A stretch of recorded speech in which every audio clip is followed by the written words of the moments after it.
All right, welcome back. We are once again past the dice. Thank you for tuning in and, of course, liking and subscribing does the wonders and worlds and all that fun just stuff for us. That being said, let's go ahead and jump right in. So last time, you all ended up getting on a basically a boat to travel to Crystal Sands that were being pulled by a pack of hellhounds. Through some oddly coordinated work being done on the ship, you guys ended up making it past a horde of undead sharks that were going after you. Through the careful guidance of Feeley, the orchestrated shots of Eddie and Ober, and of course the looking out of Hawthorne and direction of, and I'm going to butcher the name because it's been a bit, it's an O, you got it. I think it's go for it. Aurelion, thank you. I will eventually you just call me Squire from now on. Yeah, Squire, yeah. Squire. Nickname Squire. Aurelion. Aurelion the Squire. So, you guys had just got done with this bout. Careful navigation. And you see off in the distance, as you've gotten closer and closer, a large structure kind of off into the distance. From what Hawthorne gathered, it still will roughly be another 6 or so hours before you make it.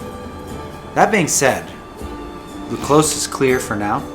I'll leave it open for you all to go ahead and talk amongst yourselves before you enter the city Monstrm.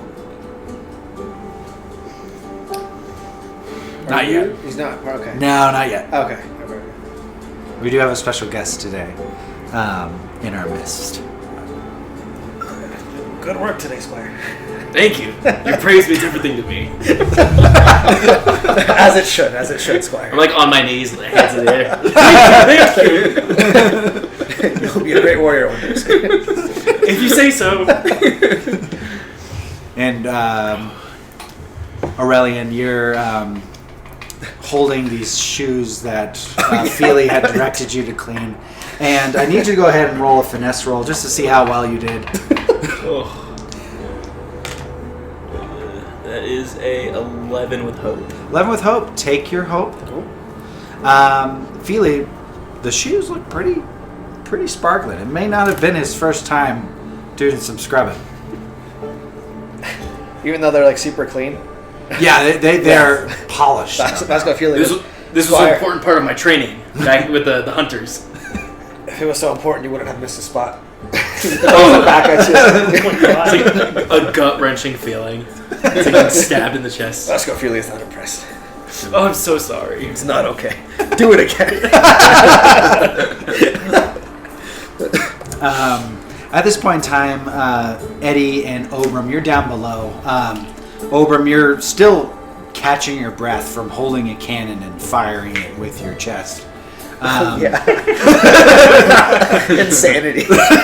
But just out of breath, you see Eddie kind of staring like out at the sea and then back at you. And for some reason, he has a string in his hand.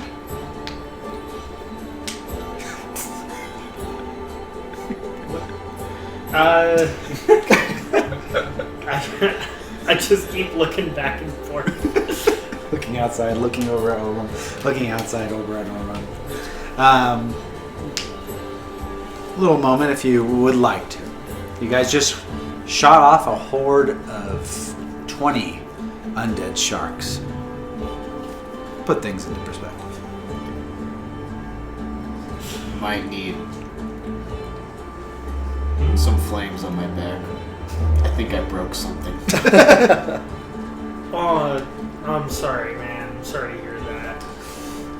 You should go ask the captain for some help with that, or maybe a squire about that. I don't know anything about putting flames on people's backs. That's kind of weird, man. Good idea. He walks away. Honestly, Eddie's just sitting there thinking to himself, man, I'm such a good shot. Completely, overlooking the fact that Oberum held the cannon. Fair enough. All right, so that being said, you hear often kind of like the tip of the actual ship itself. You see Captain Tusk holding on to his hat, and he turns around and he looks at the group as you all have kind of migrated up to the ship deck. Looks like we're almost there, boys and lady, as he looks on up at Hawthorne, kind of looking a little seasick above in the crow's nest.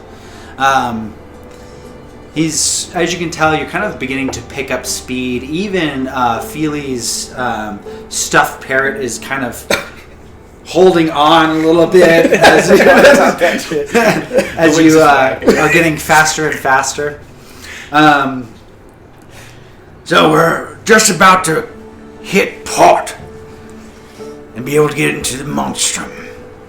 That being said, I need to let you all know a few things. Nephew, come here.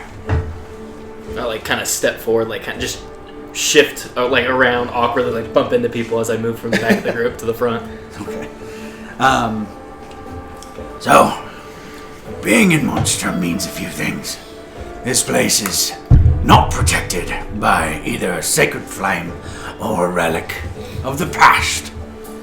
That being said, the people here are quite the rough and tough bunch. Outlaws for the most part, those that haven't been able to integrate into society. A lot of these outposts are as such. That being said, we have a contact that we need to make do. I know of a man there named Gilbin. Gilbin is a short elf, not a gnome, despite what he looks like. Okay. Very, very racist. And I'm bringing you in, nephew, because he doesn't like tidekin at all. Well, I will do my best. I'm kind of it's like I'm trying to swallow down something gross. It's do my best. I know you will, lad. Just pay him no mind. Of course, Uncle. Of course. He's taking a few blows to the head and... Oh, no. He's, just don't call him a gnome. I'll remember that. Not a gnome. Not a gnome. Not a gnome. Not a gnome. He's just a very small elf. Okay. Right. So he's a gnome. He is a gnome. Does he also happen to have dark skin and a dent in his head? he does have a dent in his head. Oh, no. But there's some chemical on his skin. I don't know what color to call it. But we'll make contact with him when we arrive. So he kind of stands up tall, proud. He puts a hand on his nephew and just kind of gives you feel a little bit of a tight squeeze in the back of your neck of acknowledgement. Well, let's make our way to Monstrm. Aye. So eventually, you get closer and closer and closer, and as things come into view, you notice that the giant structure that was there was a hollowed out turtle shell. Giant, massive turtle shell. You can kind of, as you begin to pull into right where the sands kind of end and where they begin docking the ship on these crystal sands that almost seem, even though it seems to be a reflection of the flames that are lighting up the city, it almost seems as they glisten, they almost are like moving like water. And you disembark. But there is this giant, massive turtle shell that encompasses the whole city. You see lanterns all throughout on the inside of this shell that kind of illuminate the town within. You immediately are greeted with a lot of goblin folk. Excuse me. A lot of goblin folk. A lot of, and I would say, Ober, you saw this race in the pits prior to. A lot of Nor foxes. So fox people kind of running around. And you do see kind of taller individuals that almost look like Zephyr. However, they seem to have all seem to have these kind of very strong colored hair. So some with white, some with green, some with blue, just like strikingly color. And they have 9 tails on the back of their backs. I would say that, actually, I would probably say, Aurelion, you know this race to be kitsunes. You see both male and females kind of walking around, intermingled with the goblins and other races in this area. As you get into the actual town itself, under the turtle shell, you see the place completely illuminated with oil lanterns. You do notice that, I would say, no one really magical adept here. However, there's a tingling sensation of a weird loss of magic and a weird loss of protection. So every time that you've been into a settlement, there's been a form of comfort, a form of warmth from the heat of whether it be a sacred flame or these relics that have been placed in the 3 major cities to keep them protected from the Crawling King. That feeling, that comfort is absent. And you notice as you begin to kind of walk through, there's some bugbears that are kind of walking around and giving you kind of shifty looks. But it's not that you don't feel welcome. You do feel that there's a sense of unease here as you walk in. Captain Tusk kind of walks as if he's unnatural here, kind of shaking hands to some of the people that have docked you and as you have disembarked and walked in. But eventually you make your way into a kind of the center of town, where you're noticing that there is almost hodgepodge oil lanterns everywhere in like chandeliers. It's almost as if the people here used what they could to keep this place illuminated. But instead of magic kind of keeping these things lit, it seems to be oil. And you notice that above there is almost like a circus act kind of going on, where some goblins, some gnomes are kind of swinging on over and refilling the lamps with oil of some sort, keeping it not desperately but eagerly alit. So let me go ahead and change the tone here just a little bit to get us into where we are. But it definitely seems like a very bustling town. Come on, internet. There we go. But there is that sense of unease as you begin to kind of walk through. Well, welcome to my previous drinking hall, everyone. Welcome to Monstrm. Here, we'll end up getting port up to Illidan. We'll end up taking a stop at Port Delada and making our way.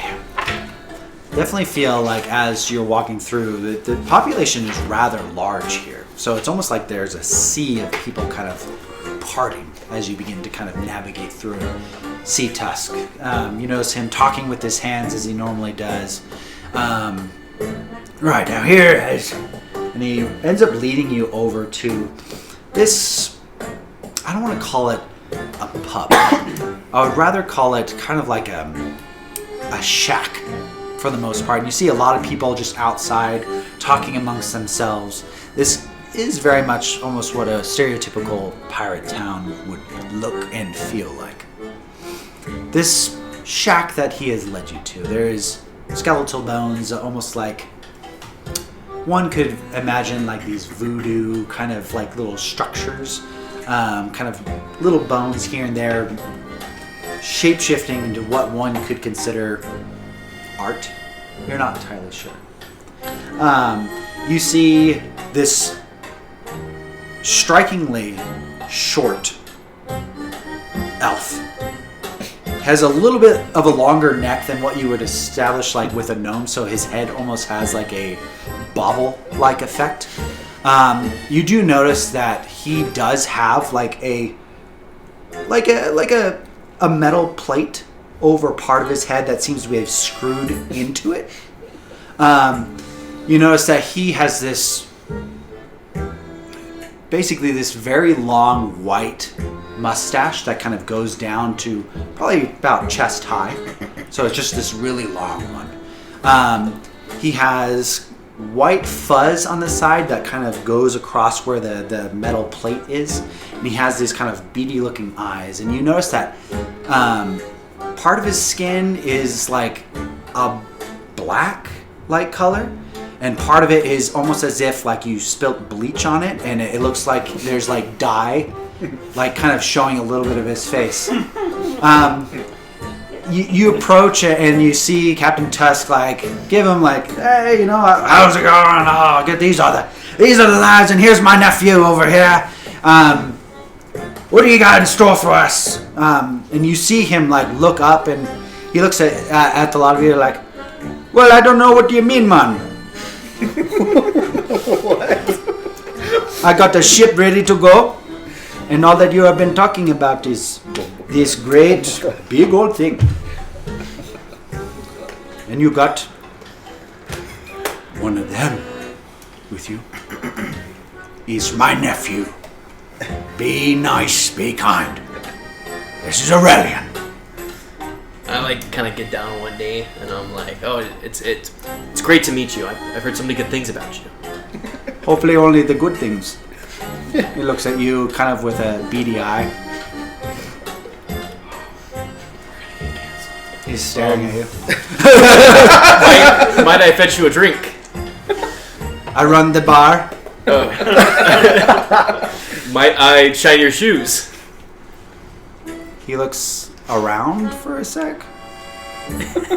I have trained him well. I have words. Anyway, welcome to my great establishment. And he kind of points out, and you notice he's roughly about maybe a head taller than Feeley. And it could be just because of the slightly larger neck.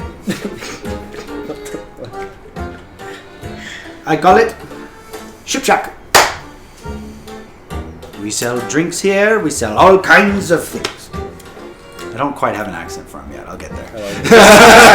Yeah, I think it suits him. I was like, maybe I shouldn't do the Jamaican I one. was kind of enjoying the Jamaican accent. Don't they all sound the same? Oh, God.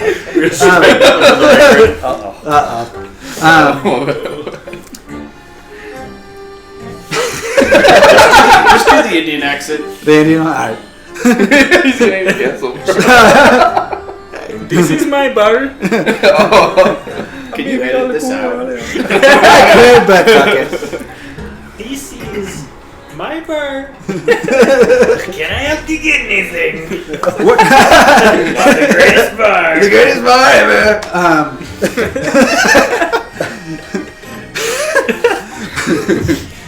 Well, what can I get for you over here? Let's go ahead and sit you down. Oh, it's done.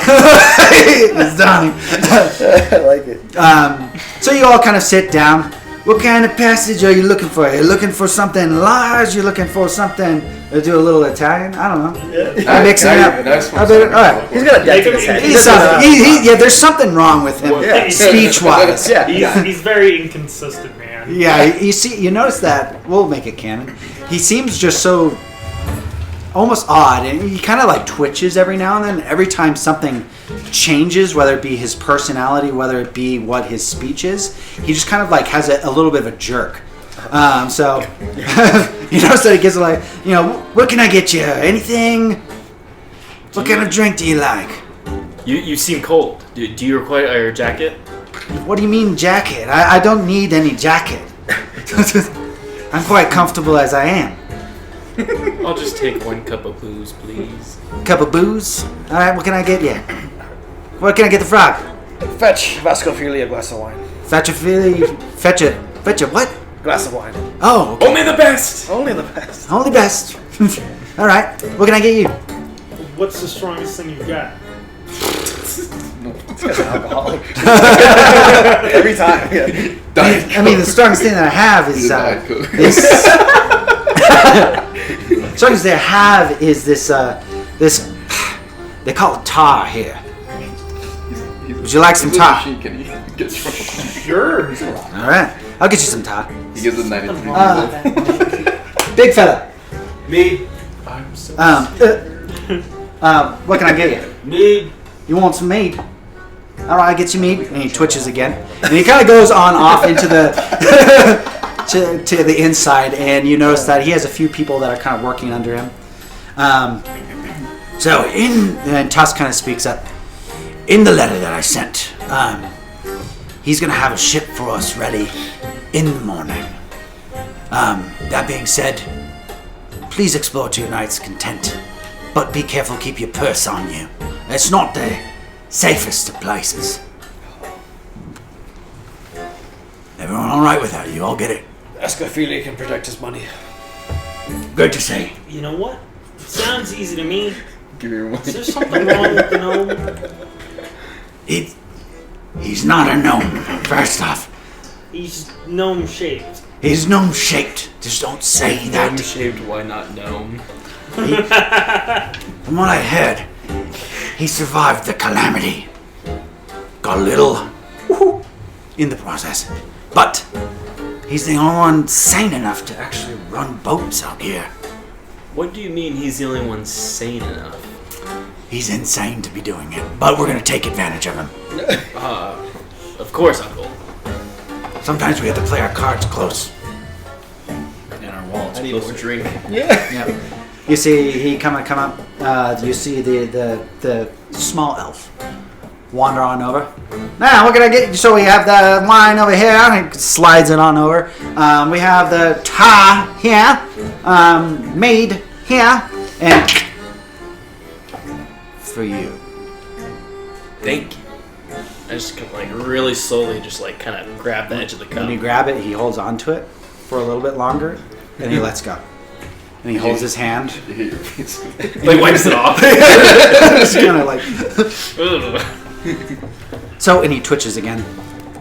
I hear that you're trying to get passage Vice trying to get up. to They Delada, want to try to hit him. correct? Indeed, sir. Passage to Delada, right. Twitches again. It occurs to me that it may not be, safe. You understand? I require a lot of gold, that's what I'm saying. Now I heard that, twitches again, that the Captain Tusk was going to go ahead and give us the funds for this, right? But I need insurance. How much is a lot of gold to a man like yourself? Well, if I'm being honest, and he twitches again, I would very much like at least 2 bags of gold. Yo, I don't know if we can afford something like that. Can you do me a favor and never speak again? I'm bargaining here. Quite the bargain. Let me take a shot at it. Hey, gnome. He twitches again. Oh. Excuse me? How about How about? I give you...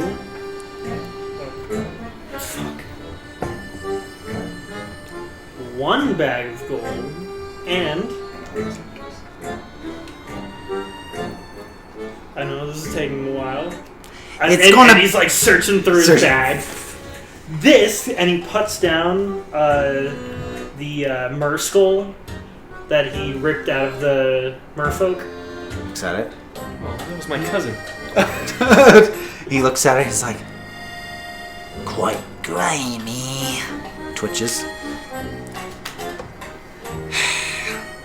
Sorry, you come here. You disrespect me with the gnome talk. Alright, consider Get Tusk. I don't feel like I can trust your party. Alright? Oh, I'm Christopher walking over here. The captain's like, hold on. That's 2 bags of gold, 2 bags of gold. We can figure out something with that. We've been pals for a long time, haven't we? Twitches. Yeah, we have. But twitches. I'd rather. I mean, he come here and he disrespect me. I don't feel like I can do business with you. And Captain Tusk, now hold on, come here real quick. And he grabs him off to the side and they begin to have a conversation. Out. I'm confused. Is he not a gnome? As he looks at Feely. That's what Feely believes. He's just retarded. I think he's a little more than that. Yeah, I agree. Back home, we would just kill them. Oh, good. I guess they let them live around these parts. Obi, that's a gnome, right?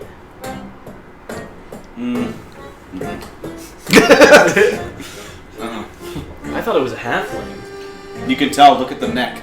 Look at that. But And as he's like, he's got like... the gnome's facing away from the party, and I pull out like a ruler, and I'm like, It's just like swaying back and forth in front of us. just kind of. Just barely held up by the weight. That neck is clearly not attached. The head's clearly not attached to his body. That neck has been... What did what with what to make that? Squire, stop He speaking did in it to riddles. himself. At this point in time, they come on back. So, I'm feeling ya, and I'm feeling that this is, and he twitches, something that needs to happen. And he kind of is gesturing with his hands. I'll take 1 gold bag for passage, twitches, and maybe something that you have of value. Well, he didn't like the merc skull. Here, Feely's got that elven leather armor. Oh. Alright. What'll this do? Throws it at him. The Grabs a hold of it. like the elven armor that like sucks you off. Yeah. Dude, that's awesome. Yeah. So he grabs a hold. Wow. And you look at it, his eyes get really bright and wide. Just like my ancestors. And he turns it over. Look at the writing, and he kind of is obsessed with what is written on the actual shoulder blades itself. And he's like, "What are these?" And he kind of pokes the needle. You know what and pricks him. As he's doing it, I say, can you read that? No. But I like it. And he looks at it. He seems really pleased. Right then, in that case, passage is yours. Drinks around. I don't like you, and I don't like you. But I will say, What did I do? you're insensitive. What did I do? You look funny.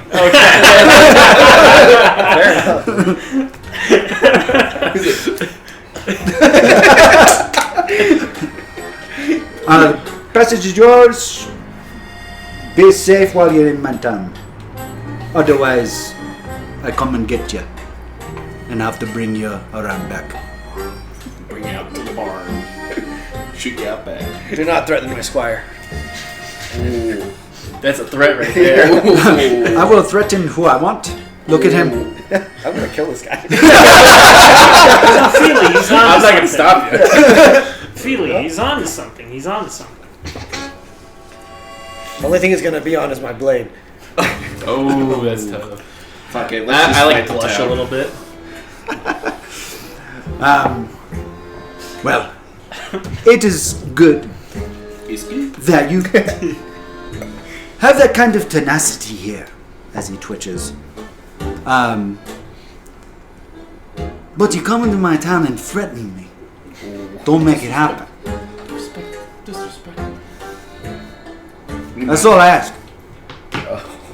We might as well just fight now. Might I say this is an Fuck him up. excellent establishment you have here. I've been into too many fights to know that this is gonna go south. Let's just kill him already and move on.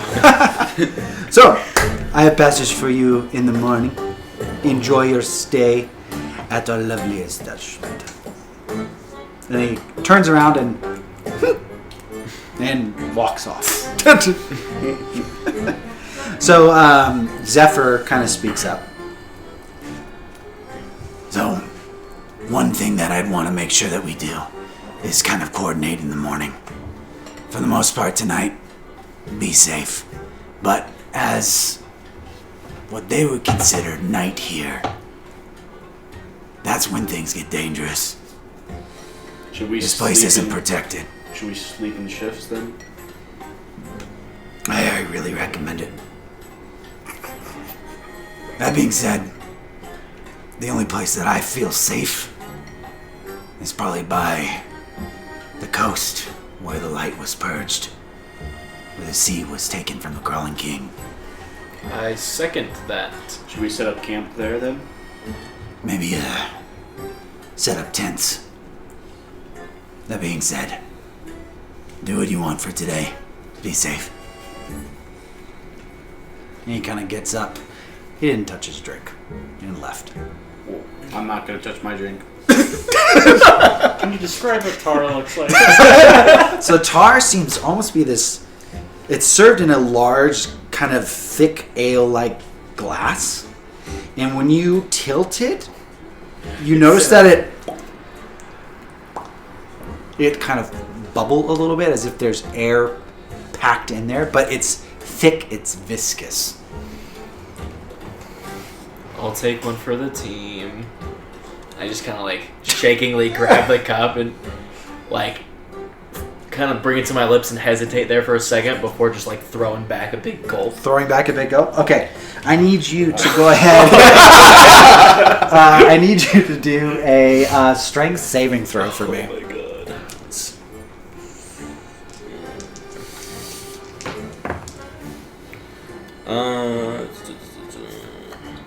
What's the save value there? It'll be just your roll and then strength. There should be a Oh, strength. just the modifier? Yep. 23 with fear. 23 with fear. I'll take that fear. That being said, you throw it back and you're like, oh, this is bad. It is thick. It is almost like syrupy. It lingers on the tongue, and even though like you threw it back, you handle your liquor just fine. In fact, you're able to conceal it very well. That it was horrible. Do what you will with that information. You know what, guys? Once you get it down, the aftertaste is pretty good. I'm just staring straight forward, like not looking at anybody. Yeah. Well, Yeah. if you can handle it, so can I. And Eddie takes his and he does the whole like trying to light it on fire ritual, but it's not working for some reason. And so he takes a swig back. Okay. I need you to go ahead and do a strength saving throw. I pray for you.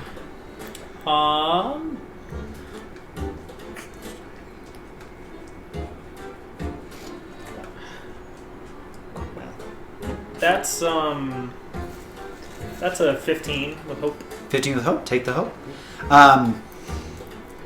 If Eddie could ever make a grimace, he does. Underneath the flames, you notice that right where he was able to consume the material that he just consumed, you notice that there is almost like this black flamey stain, as if now he has like black lipstick on his lips, and there's just this black flame like around his face. So when he's talking, you can actually see his mouth move for once. But Eddie, it feels like it's sticking to you for some reason. It feels odd, and of course you can't see yourself, but for others, It's like a kid drinking a Capri Sun. This is great. This is amazing. Hey, Feely, you should try this shit. Feely has high standards. Oh. You will not drink that slop. Obi? Oh. no, hard no. I'm sipping on my wine with pinky out, you know? Yeah, pinky out. Yeah, pinky out. It is very, very fruity, very grapey. It is actually kind of refreshing. It's served with ice. I like to think that tar doesn't get you intoxicated. It's just actually tar. There's nothing else around Nothing there. else. There's no around it. alcohol. Eventually, the black kind of burns off of Eddie's lips. So that being said, you do have anything that you need to get restocked on while you're in a new town. Anything that you would like to do while you're in a new town. Before I kind of, not railroad us, but kind of get us going in a certain direction. Squire, you require anything? No, you're. I'm ready for whatever the future brings. That's what Vasco really likes to hear. Alright, yeah. I think I need some to cleanse my palate. Oh. Squire, fetch him some water. Of course. And I like kind of lean over the bar and just kind of see like a clear bottle of liquid. You know, it's a little dirty, it's a little dusty, but I just kind of like reach over and grab it and I slide it over. Okay. Okay. Do a finesse roll just to see if Ceiling, yeah. the bartender notices or not. 7 with fear. 7 with fear. You notice behind the bar, so it isn't the bar owner, but you see, like, serving the alcohol and whatnot, you see this dragonborn kind of sitting there with, like, his mouth open, tongue out, and he's, like, cleaning things, and he's looking around, and he notices you just, like, reach over and grab this water, and then bring it on over, and he looks at you and just kind of scrubs it. I don't get paid enough. Hey, what do you want? You know, I'm gonna slide over a gold coin, you know, for his courtesy. Oh, he looks at it. Between us. Yes. Why they say your skills are radiant today. Thank you. I polished him up this morning. Oh, you did a good job. Hey. You know, so he kind of has this, like, silver scales that kind of lead up into a, actually almost like a gold. He is quite radiant as he kind of shuffles, and he's a little proud about that. It does seem like his jaw is like squished in a little bit, why his tongue is kind of out. It just doesn't fit anymore. Maybe too many bar fights, who knows. But he takes it, puts it in his pocket. He gets in as he notices like his manager kind of tending to the other people. I heard that you all are gonna go out to sea. Yes. We have to make way to Illidan. Oh, going by sea. Sounds dangerous. Well, little insider note. Be cautious of. He looks around. The turtles here. Thank you. Tortoise. They're crafty. They're dangerous. And he looks around. They kind of run this town. Well, I promise you, there's no foe too strong for my master. You will defeat them all. Oh my god. I don't doubt it. He's about as tall as them. So it's like they condense the strength as they get smaller. Looks around. Careful of them, especially the one with glasses. Yes. Thank you. Welcome. He kind of begins to get back up. It's kind of like there's not a single normal person. Yeah, it sounds fucked. This sounds fucked. It's like talking to crackheads. Is it just me, or does anybody else taste lead in the air?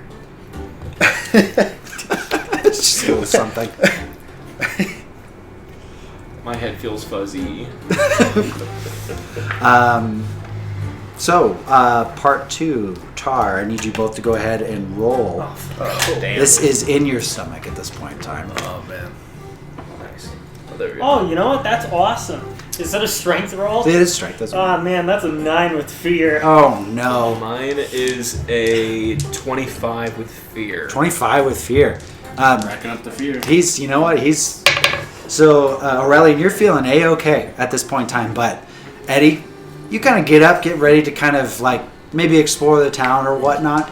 And you immediately feel this sensation, not in your stomach, but already in your lower bowels. You feel this heaviness. Yeah. Like, it feels like you just gained like 10 pounds in your lower intestines. And you're afraid to even toot at this point in time. What are you doing? I'm seeking shelter. Okay. You now have 3 chances. I'm going to spend 4 fear. Oh. That's fucked up. You spend 4 fear on me shitting myself. I got too much of it to use. Okay. What are you doing? I'd like. You got on up. You kind of almost let out a toot, and you realize that's not a fart. It's just the boys here. What is around me? So looking around you see your companions. There's patrons all around. There is like this shack that's right in front of you with these kind of hodgepodge looking like trinkets everywhere. You notice that right across the street from you there is a town square that people are kind of navigating through. It's very crowded at the moment. Lots of shacks. It almost seems like this place was put together with whatever they could find in the area. That is what you're able to see in the immediate vicinity. And how close would you say I am to the opening of water? Opening of water? Yes. Honestly, you're gonna have to navigate quite a bit to be able to get to the opening water. Now, inside this giant turtle shell, you see off into the distance a cusp where maybe the head of the turtle shell or the turtle may have been at some point in time. Fuck. Dude, I'm trying to sleep. Yeah. in the Can I ocean. assist in this? Shit. You can assist in this if you want to. Yeah. Okay. How would you Like, assist? plug it Well, up. no. It's going to be kind of a counter assist, actually. Oh, okay. So, I'm enjoying my wine, and Did you hear the fart? no, Feeley notices like you're trying to like stand up. He gets up And and, he goes you like, see this. and Senor notices. Eddie, where are you going? Let's enjoy another drink. And I kind of slap your belly to try and sit you back down to the Oh my chair. god. Can I roll? Yes. You feel this. It was like up here, and now it just moved down a layer and shifted down even further. Enjoy another drink with me. No, I insist. And he like kind of throws a handful of gold at Feeley. You get it, next drink's on me, man. And he gets up and he like immediately looks around for the nearest like shack. Okay. I need you to go ahead and roll a knowledge roll for me for analyzing. Oh fuck! I'm retarded. Oh, never mind. 6'9". 6'9". Hope or fear? Fear. Fear. Oh man. So you're able to see there's a shack kind of around the corner. You notice that it's just barely holding together, and as you notice it and begin to kind of migrate through or get ready to head on out, Someone took a big dookie. you notice that as you kind of, are you heading that way? Yes. Okay, so as you begin to head that way, and you see just kind of like passing through, you notice there that there's a whole bunch of like kind of goblin people kind of looking around, looking up at you. I need you to go ahead and roll a instinct roll for me. With disadvantage? No, this is combat, dude. 15 with hope. 15 with Shit, hope. do something. Take the hope. That being said, as you're navigating, holding your stomach, like cramping, almost like penguin waddling over that way, you notice that your purse almost gets yoinked, but you grab it and you shuffle around the corner. I need you one last time to do a finesse roll. Oh, no. Now, this is whether or not you're able to get your pants off in time Oh my god. before you... Serious. This is the real gameplay. This is. We do a strength roll for clenching. Yes. I guess I'm spending a hope on this one. And we're using my feature or my experience sly hands. Oh, very good. Perfect use. Yeah. Turns my +4 to a +6. All right. And that right there gives me a dirty 20. Dirty 20. Ooh. With Doesn't With fear. No. Show yourself like a man. Come on. So you deftly unbuckle. You kind of do this dance, that almost looks like you're square dancing for a sec, and you manage to pull down, look straight forward, and what exits you is horrific. It's tar. It's just straight tar. It's just straight tar. It's oil. But now it's on fire. It's almost like this explosion of flames kind of erupt from behind you, and you notice that like some of the people, because you just got to the corner and dropped, and you notice that people are just walking on by, and you're just staring out like if you could be redder, you are in the face. You notice that this kind of like goblin woman like looks at you.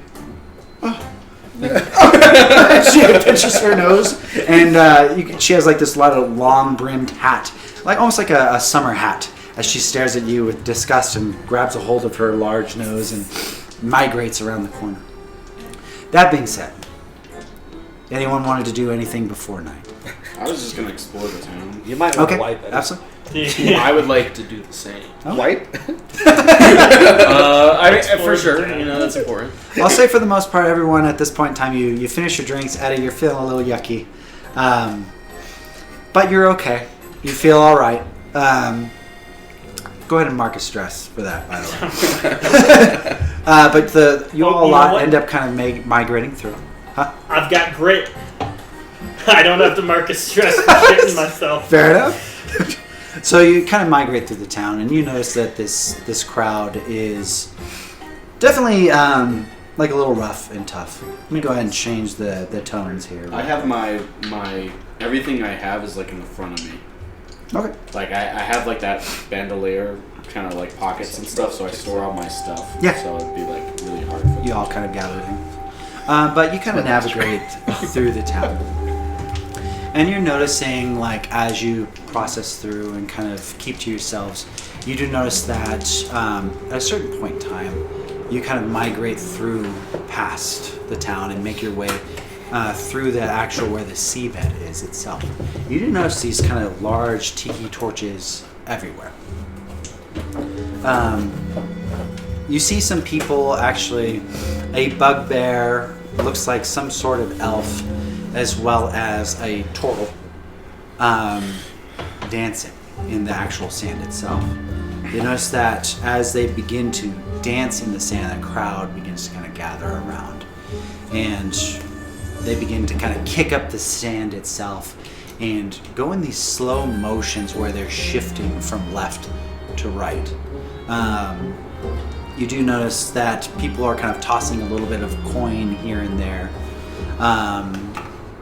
And you notice that this large gentleman, a giant with a single eye, kind of begin walking out. And he states, "Come one, come all, to see the magical triplets. What they can do behind closed doors will amaze anyone and everyone." He stands up tall. "Any takers?" He looks around. Squire, hop in there. Squire, muse me. Of course. And I just kind of like slowly lumber forwards. We have a guest. And he kind of looks around. Now, dear boy, who would you like to be taking you into the tent to see what cannot be seen?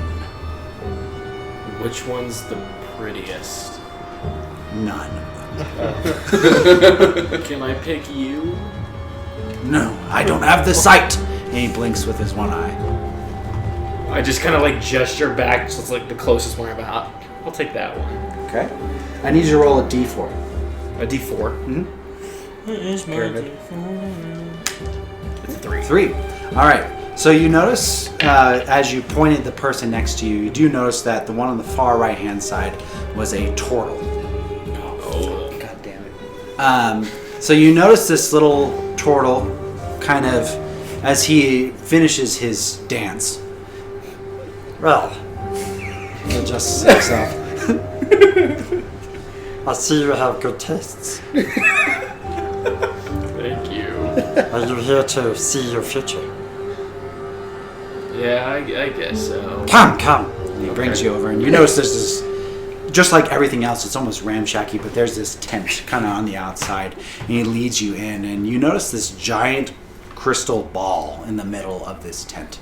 And he stands up on top, and he has his two little hands, think very much like a Squirtle, onto this ball. What is your name? He begins to rub it. My name is I'm trying to think of like a fake name. Shh. And I'm like, it's Aurelion. I could have told you that. Oh, that's it. No way. Aurelion. I'm like, this guy might be legit. Oh no. He's not. Aurelion, he closes his eyes. I see you come from a dark place. Ooh. Wait, he's onto something. What did you see in the darkness? There was a man there, strange man. Strange man, Oh, how'd you know? you told me. He's seeing right through me. Aurelion, did this man drown you? Yes. I'm seeing lots of green. Yeah, there was lots of green liquid. During your time in the darkness, I see almost death. That's scary. It feels scary. This whole time I'm like slowly reaching closer and closer for the crystal ball. He's got his hand up, but it's big, but he's kind of holding it up. Do you know where your father is? Oh, what do you mean by that? Hold on a second. I mean that's a interesting question, but I am on a quest to find him in Illidan. Of course you are. I could have told you that. But do you know where he is? No. Do you know where he is? I do. Right now he faces himself. He's masturbating. Oh yeah. He has someone with him. A sister? Interesting. Your sister? His sister? Probably my sister. What? Well, let's get more into detail of your destiny. And he kind of rolls the ball around. Oh no. When it rolls around, it goes from this almost opalescent glow to this dark crystal. It's as if the crystal was cut in half. One side showing this light opalescent color, the other showing this blues and blacks. What a pretty ball you have. I've been told this. It helps me see into the future. Oh. Let us see further. So, he kind of seems to focus. That guy's gone. Oh, thank you. You're going to see right now. Be cautious. Be cautious tonight. Tonight. Okay. What's gonna happen tonight? The Growling King is here. What? And I'm like my mind's just like, what? It's like all over the place. I see, like, I can almost see, like, Aurelion, like, drunkenly trying to grab the ball and going, give me that. What do you see? Tonight, there is an ambush for you. They come for you. Do you know when they come? I need at least one goal to tell you that. I I just kind of like take a little bag and just like kind of begrudgingly pull it out and slide it across the table. He looks at it. Grabs it.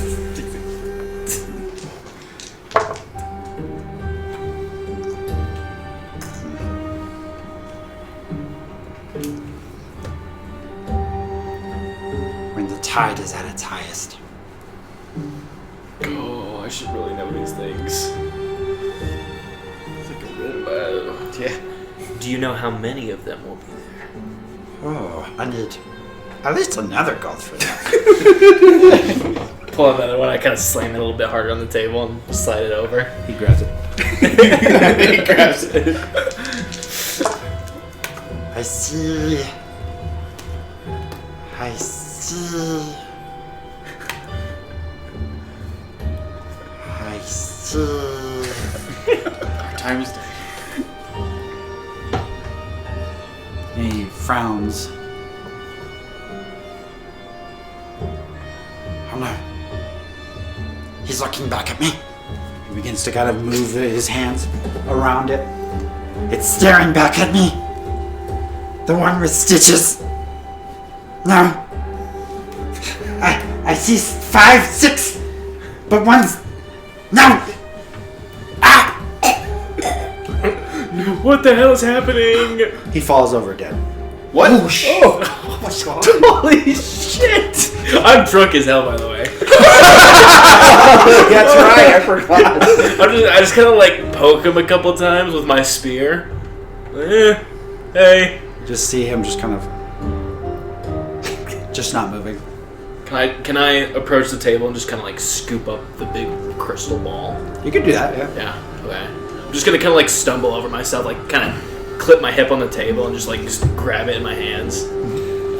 Like kind of wrap my little, what is it, like my vest around it, but it's like obviously sticking out from underneath. Yeah. So you kind of come out and you notice that the dancing is still kind of happening out there, and you notice that there's separate tents, and you're holding on to this. And you see your companions off to the side. You see Ober kind of like looking off into the distance at the sea, but kind of turns to you looking at the ball. We gotta get the fuck out of here.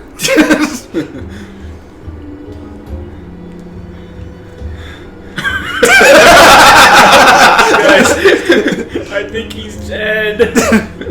It wasn't my fault, I promise. On an unrelated note, I got this cool ass ball. I want you to go ahead and add into your inventory.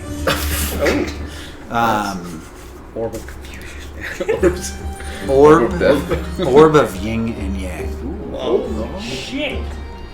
Orb of just instant death. Yeah. Good thing you picked that up. Yeah. Good job.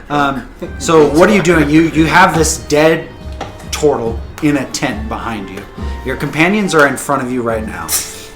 Eddie has found a snack along the way, and he kind of like turns. He's just sitting there looking at Aurelion, going, "What the fuck did you do?" Aurelion, or Eddie, I need your help. What's that? It's my ball. Do you want to rub my ball? No,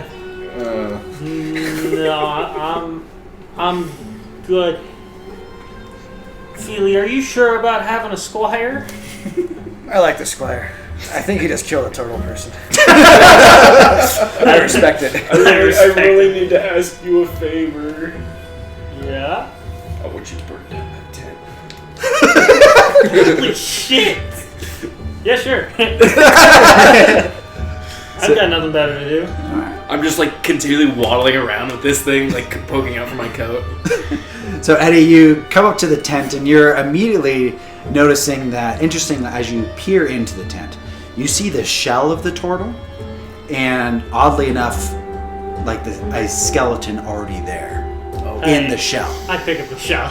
Okay. In everything. Yeah, you add a turtle shell to your inventory. The Like a helmet. almost as if like it immediately crumbles, as if the skeleton was there for a millennia. It kind of, you pull it up and it almost becomes powder, the skeleton itself, as you grab it. Bag of turtle dust. Honestly, yeah. Back to And if you want to add it to your That's inventory, the yeah. good stuff right there. Okay. To roll this.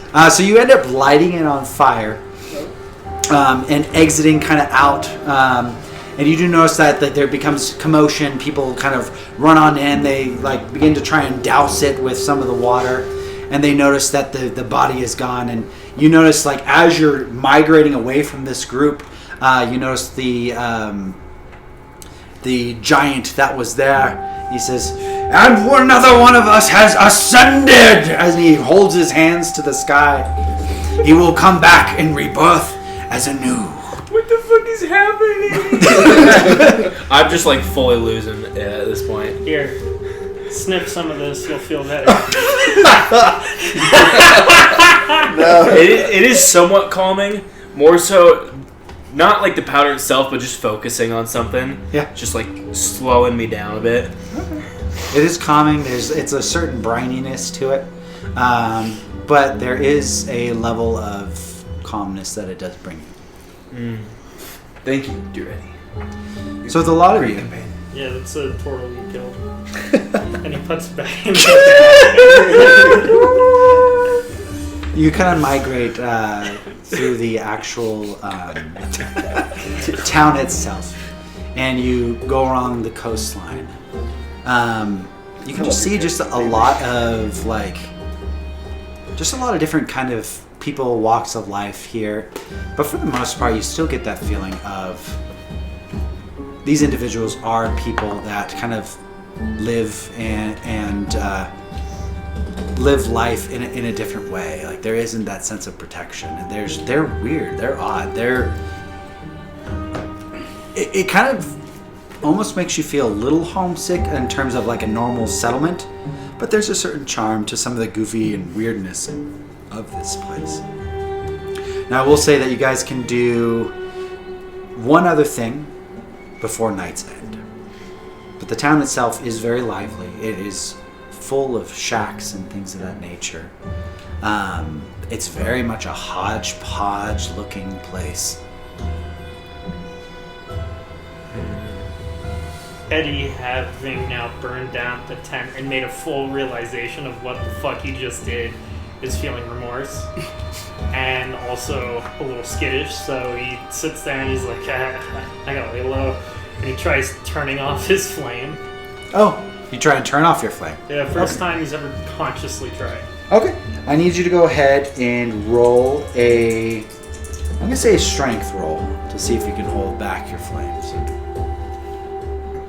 Well, that is a 10. With fear. With fear. Oh, okay. I've got nothing that helps. He's gonna shit himself Yes. instead. So you try and condense it, but as you can try and condense it, you almost feel like you kind of get there. You get a little bit of a groan in your stomach, and you just immediately stop. You're concentrating too hard. Yes, Ober. I was wondering if I can go talk to Gilbin, Yeah, the bartender dude, or the the owner. Yeah. The gnome? I'm just like going to the place. Yeah. So you head back to the pub. Was anyone joining? I didn't mention it to anybody. Just that I just kind of once the tent lit on fire, I was like, oh, I'm gonna leave. Fuck this. Okay. Yeah. So you make it back into like that area. Absolutely. Do I see the owner anywhere? You do see the owner. You do notice that he is kind of drinking and looking at the crowd. He seems pretty pleased with whatever cash that he may have gotten for the day. He has this tiny little glass that he has out, so he's kind of cupping, and he's trying to like keep a pinky out, but he can't seem to get it there. You notice that he's just focusing on that. Do you mind if I join you? What? Oh! Oof. Oh, what was your name? Ober. Obram. Twitches. Oh yeah, if you want. I have a question for you. Ask away. They said that you survived the Calamity. Aye. Can you tell me anything about that day? What day you mean? Ground Zero is where it all started. What happened? He looks back and he kind of like adjusts himself. The only thing that I remember, he kind of squints.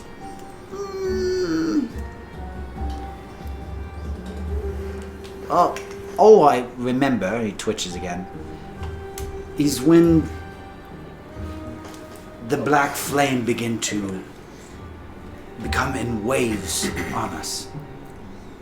And that is what I have seen time and time again in my nightmares. It is very scary. Where were you? Were you here? Or were you somewhere else when that happened? No. I was, and you notice his eyes grow a little solemn. I was in a distant continent, a place called Exilia. During this time, it was a safe place. But the Faerie Queen Tatiana, she came for us. She started converting people to her army. It's like the Crawling King, basically. I just knew I had to get the fuck out of there. I lost a lot of friends. So this happened everywhere else too. It wasn't just Illidan. As far as I know, it's worldwide. The fact that I'm even alive is a testament to being short and Elven. Surviving. Did you just jump on the ship? Oh, I got immediately out. Yeah. I had just two of my friends with me, and I don't know where they are now. What are their names? Prim and Grim. Prim and Grim. Well, hopefully they found safety. I've had this vision for a while now of Illidan Castle falling. And this woman, very beautiful, elvish, dying. And I can't seem to get her, and others, out of my head. I keep reliving that dream. So I was just curious if there was anything. Let's say, I've never been to Illidan myself. Been to many towns. Many towns. Just not this castle. Been to Port Delada. Been there. What's Port Delada like? Shithole. Yeah. A ruin. Okay. Makes this place look beautiful. Rather be here. That's where we're heading, so. Ahead. I got your book. I got your passage. Yes, thank you. And then I slip him 2 gold pieces, and I just say thank you for your time, and I head out. You should teach that flamer some manners. I give him a little grin, and a nod, and I walk away. I really want to give him the turtle shell. That being said, I will accelerate things, and I do apologize for... Sorry about that. Yeah. No, you're good. You're fine. That's cool. I was like someone from the past. Yeah, always good to investigate.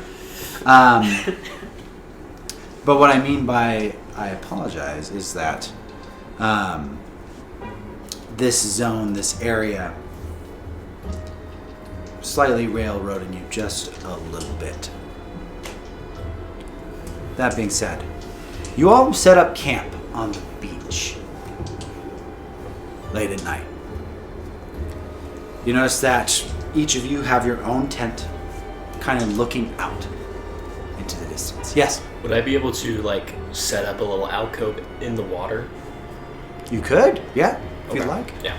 Absolutely. So you kind of splash into the water and create a little alcove underneath.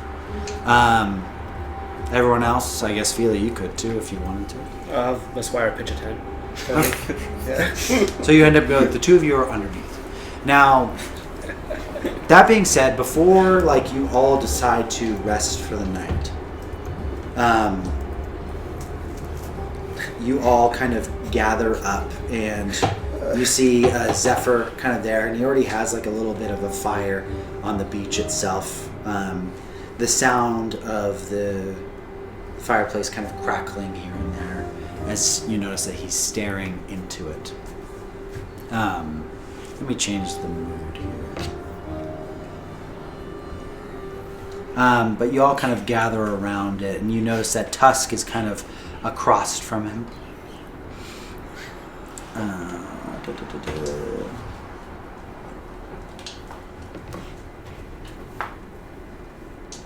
Okay. Again, warning. Oh shit! This guy's stretching your liver now. As you all kind of get in there and you sit next to the flame, and you notice that it's dancing in front of you. If you need a roll, by the way, go ahead. There you go.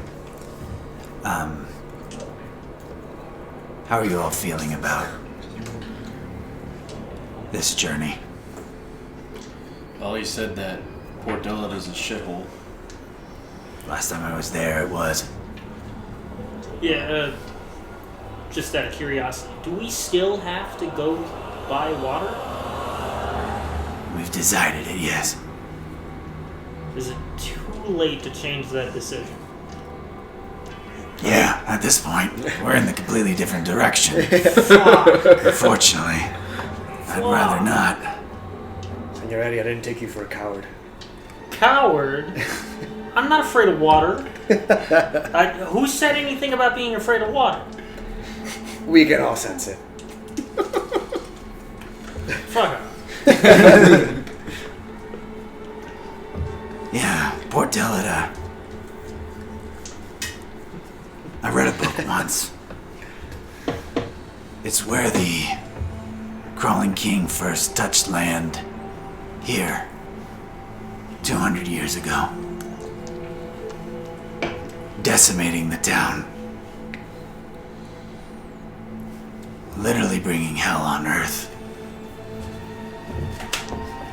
People were trapped in a rib cage there, and hell itself ripped from the ground and began devouring, eating, and killing everyone that was there.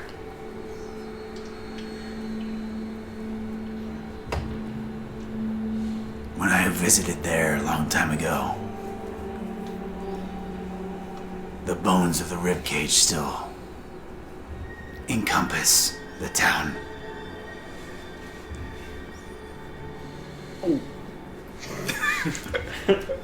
That was good. That was good. You notice, like, his eyes kind of shift left and right, and he kind of frowns. Just the residual blood that was there is disturbing. Why were you there? I had a hunt.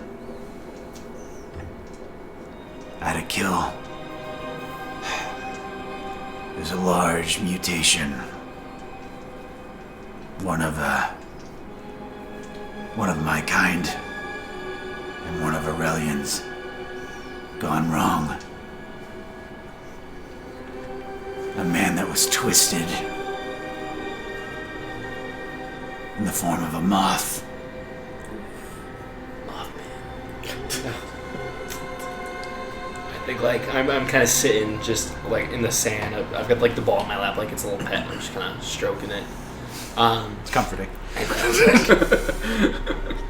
Is there anything at all that you can tell me about Mephisto and what he's planning? Mephisto has always had a plan to create Us, blood hunters. People that could give humanity a fighting chance against the horrors that are up above, where we are now. The intentions are good, but some of the experiments that were put through here, inhumane. Then you notice that he holds onto his left forearm, and you can kind of very easily see even underneath his hand just all these scars that are riddled with his body. Some of us are abominations. Some of us mutate too far. Some of us don't even remember who we are. I killed a brother that night when I went into Delada. When I saw the contract go out, it's labeled with a particular seal when it's our kind. And he takes out a medallion that's around his chest, and when he does, your own medallion kind of vibrates a little bit. It's the seal of what house we're from. Mine, House of the Mutant. Yours. I haven't seen your school. Unfortunately, there's not too much I can provide for you. Even back in the void, there's so little they were able to tell me, or maybe so little they were willing to tell me. Willing, probably. I just know that when I woke up after my mutation, I ripped through that tube that they had me in for years. When I got out, I was in this lab. You notice he kind of is staring deep in the flames at this point in time, almost as if his eyes are glazed over. They put us in mana. And when I got out, I couldn't control myself. I murdered everyone that was there, that looked at me, that prodded at me, that experimented on me. And eventually I found a portal, and it brought me in to this world. And there I found Mephisto. And I cut him deep. I ripped apart his whole office until they restrained me, until they contained me, until I couldn't hold myself up anymore. If someone's willing to push humanity beyond its natural limits, there are consequences. And that man,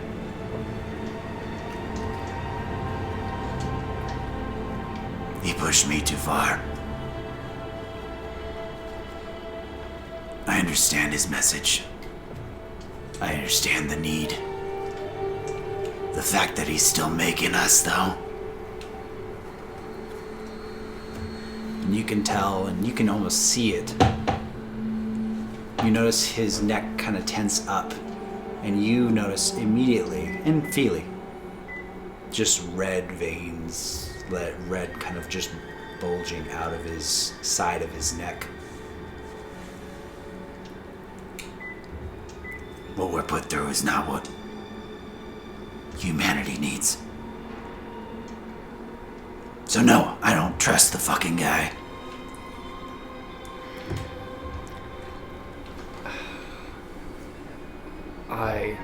Who is Mephisto?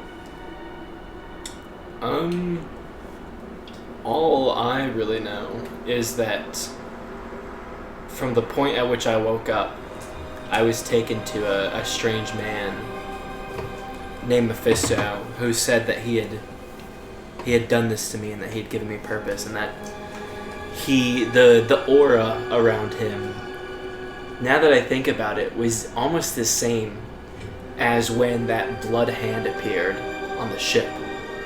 It was otherworldly and overwhelming. Blood hand? Blood hand. When I came out of Scarlet? Yeah. We were down in the deck. What happened? Oh. You tell him. Hawthorne. It was accidental, from what she says, but she did some sort of ritual, and this thing tried to come through, and luckily it was stopped before anything happened, but enough came through, just a hand, but even just this hand was able to leap out and attack me and Sir Feeley. And it was overwhelming, and it was like I was in a trance. Like I wanted to run, but I couldn't. Why was she summoning a ritual? I don't know if she even remembers. Roscoe Feely believed she was trying to pray, and something hijacked her prayer. I don't know. I'm not sure, but what I saw was what I cut off. It was not from here. You think it's and I look over at Feely, you think it was the Crawling King? Like what happened with that family? Roscoe Feely did not recognize this type of magic. Okay.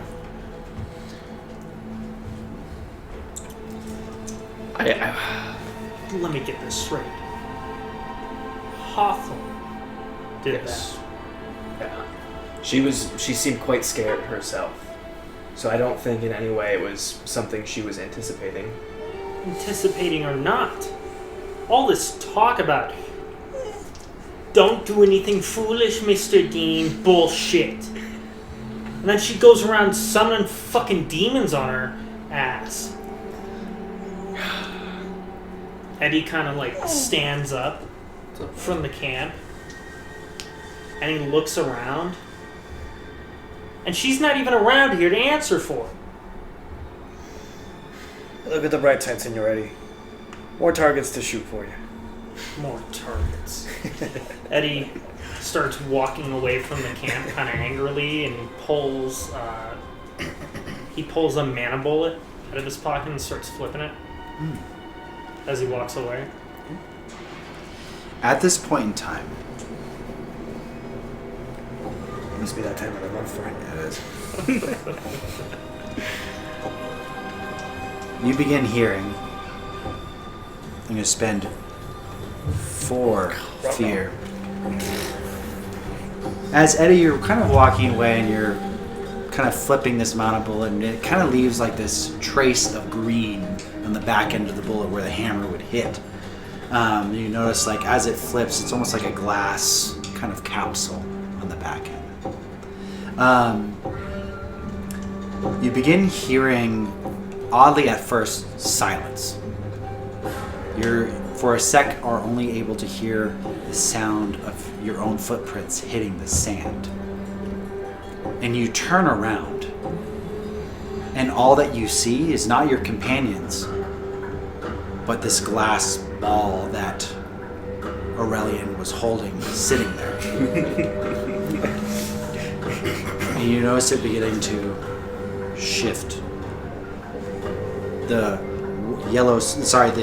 opalescent side and the black side begin to kind of shift back and forth, almost ritualistically. And you turn it back around and you flip the bullet back up and grab a hold of it. And you notice immediately everything turning black, and just this orb is beginning to float up. And the sound of ocean waves crashing against like your legs and your feet. And you notice you're partly submerged in water at this point in time, and looking confused, you see cloaked figures This being said, I need everyone to go ahead and place their mini where they would like it onto the battle mat at this point in time. Is it just this side? It'll be this side right here around the docks. Yeah, we'll work together. Where do you want yours? Put me a little. Where wait, would no, you you walked like- away, huh? Well, actually, I have a Or Eddie Do you walked have away. your- Still, my orb's not Like there, right here? man. I didn't take your orbs. Oh my god. I'm not touching your orbs, dude. It's weird. Aurelion liked the feeling of stealing the orb. This might, he might need to use more of this. Aurelion really likes orbs. Do you have Zephyr? I got no memories. I'm like a baby. It's just like, oh, this is. Okay. I like the adrenaline. So, off to your left-hand side, Eddie, you notice from the darkness, almost like a blood boil pops out of the ground and pops. And when it does, you see several Now, Sean. creatures That's a lot of creatures. coming out of the darkness. So this is technically closed off on this map. That is correct. So it's So you notice this through the Okay. window on this side, popping out. And then right in front of you, through the darkness, you see this cloaked figure come out of the darkness, not in blood, but these raggedy kind of black cloaks. And you look, this individual looks up at you, and you notice that there's a slight glow to the faint features of their face. And you notice that there are frayed stitches that glow blue all around the face itself. This being said, spotlight is now on Seath. oh, Well, Seath, you see this individual right in front of you in this darkness. What are you doing? I see darkness. Right now, you are completely clouded, and you hear this whispering in these voices, and you feel as if your face is getting ready to be torn off. And it's telling you to kill. No, I will not. You notice that as you say, no, you're not, you hear once again, yes, you will. And you, I need you to go ahead and do a strength saving roll. But you feel your joints get propped up as if you are a marionette. 12 with hope. 12 with hope. Isn't that You 17? dash forward. Oh no, 17. My bad. Oh, 17. 17? Can't Oh. Was it with hope? 17. 17. So you resist the urge, and you notice Eddie in front of you, this person with two blades, kind of, and stop mid-air, staring at you as her eyes roll back. Spotlight's on you.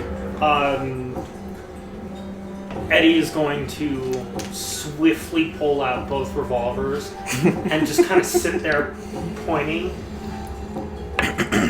and is like, listen, I don't know what the fuck is going on here, but you need to get some help. You use Calm it as down. As it begins to kind of pivot forward with two blades at its hand, like a marionette.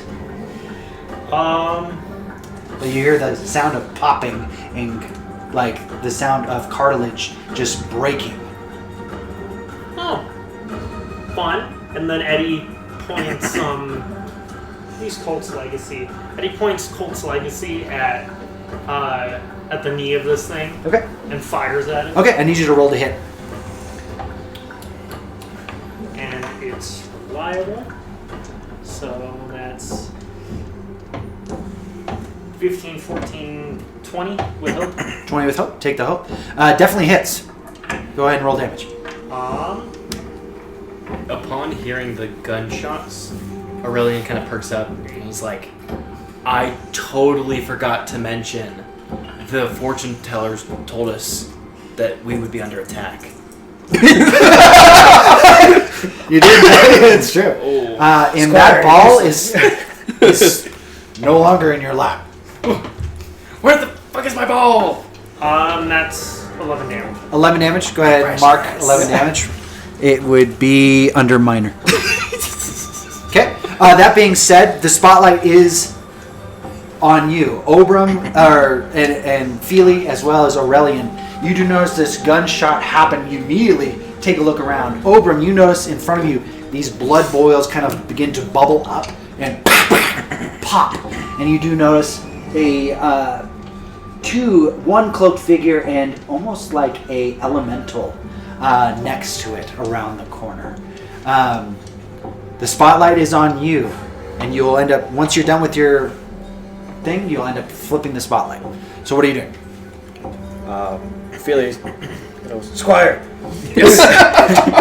Boost me. I'm gonna use my boost ability. Okay. So it says willing ally within close range can boost me to a target within far range. And then I have advantage on the attack at a D10. Damn, with far range? Yeah. So, yeah, with ease, you're able to kind of get on over to, well, I was trying to go over to the right. over here? Yeah. Yeah, within far range. Sick. Or I guess right here, yeah. So, Aurelion, you notice that Feely kind of begins charging over here, and he says, "Boost me!" And he kind of begins he kind of begins running up, and you throw down your spear, dig it into the ground, and Feely begins to jump up onto the spear. And once he gets midway, you throw him with the spear over, and use that to catapult Feely across this kind of moat area, hitting or jumping over Obram and landing right in front of this figure. Feely, what are you doing? That was badass. Yeah. That was pretty fun. I'm just gonna use my attack. Yeah, I get advantage, and then I add a D10 on top of it. All right, go ahead and roll the hit. So, roll a hit. Let's see. 24 with hope. 24 with hope. Take the hope. Definitely hits. Alright, and then let's swing at this bitch. So, let's see. 36. Is anything here a creature? All are. All are creatures. Yep. 47 damage. Oh, wait. 7. 54. 54 damage. Jesus Christ. So as you come clashing down with your blessed sword, slashing into this guy, ripping into him, he takes a step back, ripping a hold of him, and you notice that as he looks at you, you see these kind of soulless eyes, and for just a second, where there's flesh, it flashes to almost a skeleton underneath. And you notice that as he looks down, you notice bones begin to kind of harden over the gash. Oh, shit. All right, spotlight is still on you, Obram and Aurelion. What are you doing?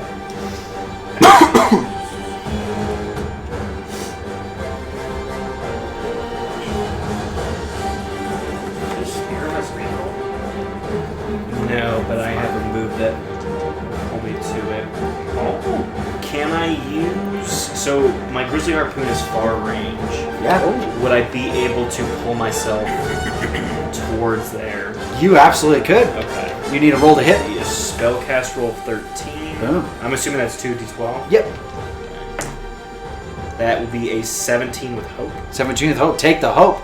So describe to me as you're floating in water and you just launch Feely up. You take your spear out. What are you doing? So I kind of I sit there and I aim it for a split second before again I lob it and it goes right over their heads and goes right into the chest of the nearest creature there. Boom. Because it will do 3d8 magic damage plus advantage. Absolutely. So you kind of chuck this out. After you toss Feely, you notice that he is catapulting out and he takes out his sword and slashes. You immediately take out your spear and chuck it. And even though Obram's in the way, it's almost like instinct. So you chuck it and you begin to kind of almost teleport midway. And Obram, you see him and you grab a hold of the harpoon and chuck it even further. So you toss and cut through, breaking through him. Go ahead and roll damage. You get an extra d8. Okay. So that's 8. Thank you. Just a stand-in. This kind of works. 14. 14 damage. Okay, absolutely. So you pierce through him, and as you kind of clip the side, as Ober had given you that second lift, you notice that as the spear gets in and he pulls it out, you notice just blood gushing out of his arm, and it just seals up with bone. Ober, you're up.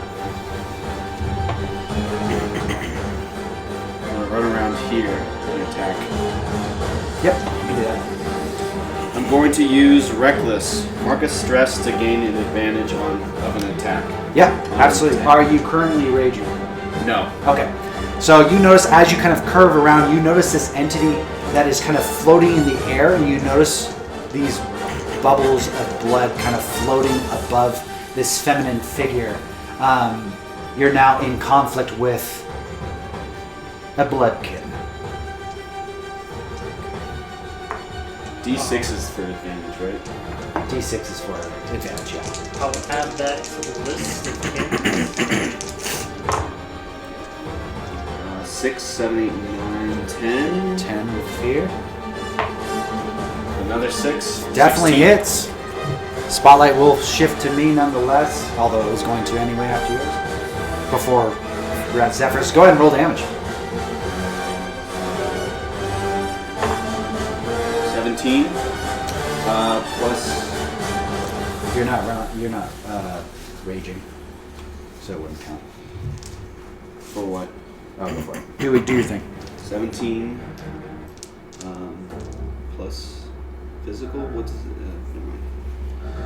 I know I use the D20 now. I just don't know how much plus is added to it. No. Okay, gotcha. Or no, maybe Plus 2. Okay, so 17, 18, 19. because you have a crystal weapon. 19. Yep. And then 6, 7, 8. Yeah. How much so?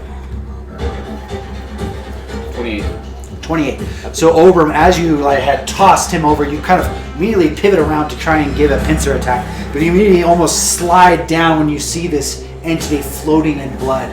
You take a second, dig your left foot right into the ground, take your axe off of your back, and kind of go back up and do a swipe upwards into this creature. That being said, Spotlight, due to the fear, is now on me. I'm going to go ahead and use 2 fear to go ahead and activate Blood Boil. So these individuals will dip into the blood. Oh shit. We're going to go ahead and have them begin their onslaught. So immediately after that slash, and you cut up into it, and almost as you cut into the blood, it kind of reforms in a almost metallic-like way. What would happen to a bloodkin if they stepped into the water? I want to find out. I kind of want that. 18 to hit. That being said, Is blood thicker than water? I just feel like would it water like? so this creature, as you kind of slash up into it, it kind of bubbles, and you notice that its right arm kind of goes out, and you notice that the iron in the blood begins to solidify, and it slashes into you, causing 14 damage. This individual right here that had gotten just double teamed by the Squire in the night, it's going to go ahead, and you notice that as it bubbles, as you slash and it hardens, it takes out from the inside, pops out a collarbone and pops out another collarbone, and they morph into these. Bliss is very similar to what Eddie uses, and he takes out both of them, and he's going to go ahead and try and shoot both of you in an area, a whirlwind. Natural 20. Oh.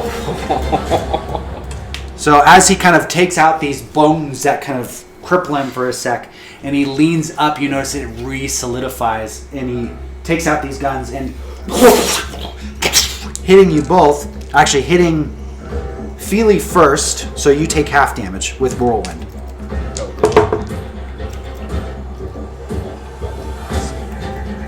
19 damage. Oh, You take 9 damage. damage. The two here begin to go ahead and go on close. This one with a dagger at his side charges forward to see if he can hit Feeley. Or Eddie. 3. Misses entirely. So as he goes in and slashes Eddie, you almost take his arm, and when you do, you feel this crunch of bone as you look at him. You see like a lifeless corpse with its jaw dangling off to the side, and you shove it off to the side, but immediately you see this other one kind of charge and hop on top of the barrel and then begin to kind of conjure up this black kind of dark magic that turns into almost something that you've seen Zephyr use. And you see this kind of blood spear kind of come out and try and chuck at you. 18 to hit. So he chucks this at you. When it does, it impacts you right in the stomach. I need you to do a strength roll for me to resist.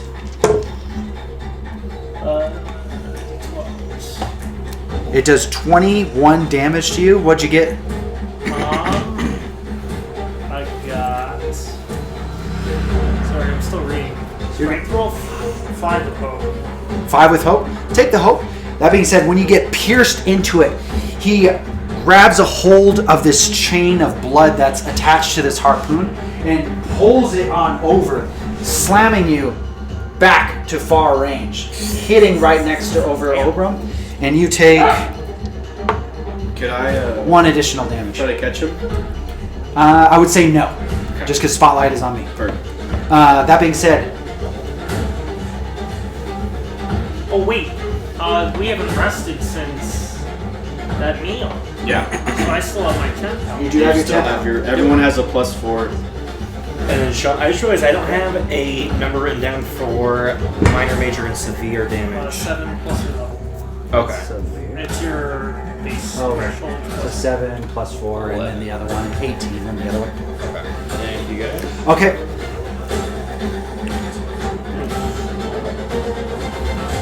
Okay. That being said, spotlight. Oh no, yeah, you're right.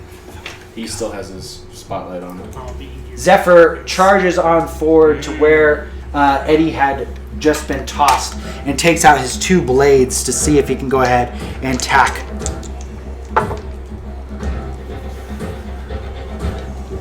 $18 with fear. So he slashes on at the enemy itself with his 2 blades, causing minor damage as he tears into this creature. It is fear. It's going to go ahead and try and spin around, and as it does, as he begins slashing into this creature, and you hear the sound of breaking bones, the creature that had initially tried to stab Eddie flips around and almost contorts in an unhuman way at a 90-degree angle and tries to stab Zephyr. Misses, thankfully. When that happens, Zephyr kind of immediately parries it out of the way. This being said, I need you to go ahead and roll a strength roll for me.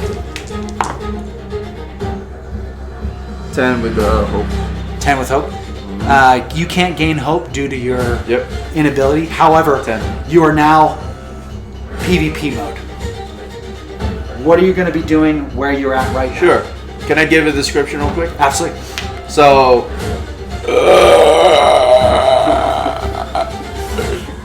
and then I clench my face, my eyes roll back and begin crying dark tears.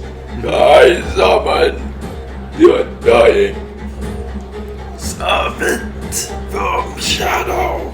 I cast basically a midnight spirit. So next to him, as this woman is gripping onto her face, and you notice that it's almost uplifting the face itself, and you see these threads kind of beginning to tear off this blue thread, and you notice that darkness is underneath where the chin is. A shadow figure is formed right next to her. Can I give a description of how the shadow form? I go like,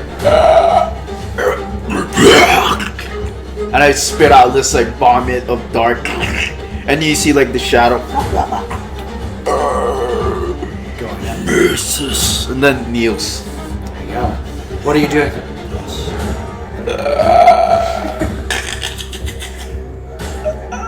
It hurts. And then I looked at the. Looked at Oberyn. Okay, so we actually lock eyes. Well, you're interlocked with this creature Okay. right now. Okay. Actually, I'm right here. So. I was gonna start. Anyways, I looked at him and I'm gonna attack him. So you charge on forward with your spirit. With my spirit. Okay. This would be a sneak attack. I don't know. Who's at the bottom there? Sean, Huh? Zephyr's there. Okay. should I roll? Yeah, you roll your hope and fear. You're going to be attacking Ober. 14. 14 hits. 14 hits. Go ahead and add damage. Don't forget your sneak attack damage. Yes. So, Oberon, as you're interlocking and kind of dodging out of the way and getting slashed by this entity that's in front of you, you all of a sudden feel a sharp pain of 2 blades in your back, and your back ridges up, and you immediately kind of can't move when this happens.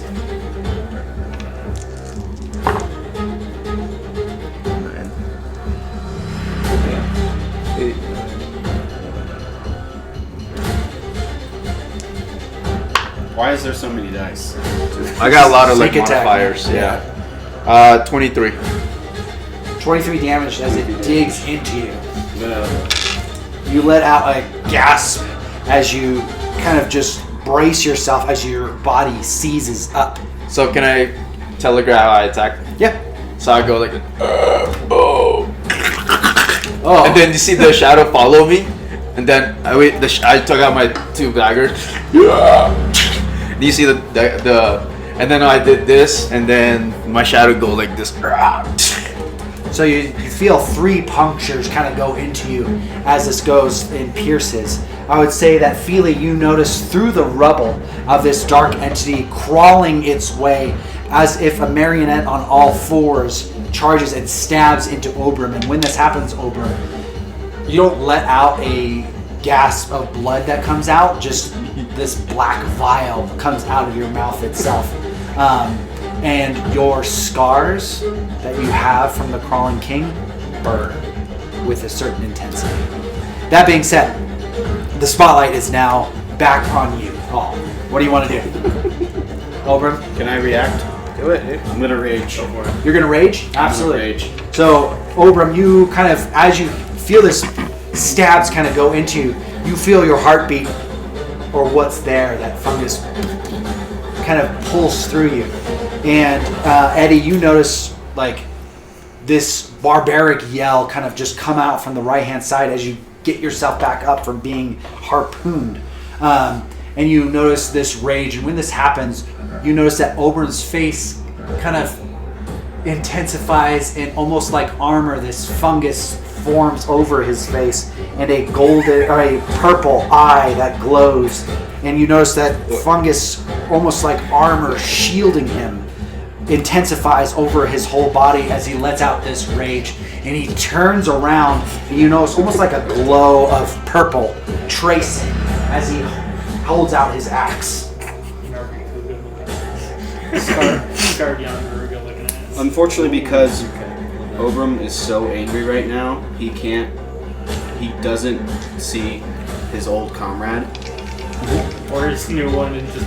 It just fucking goes in and uses Okay.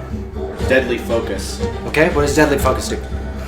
Once per rest, you can apply all your focus towards a target of your choice. Until you attack another creature, you defeat the target or the battle ends, gain a +1 to your proficiency.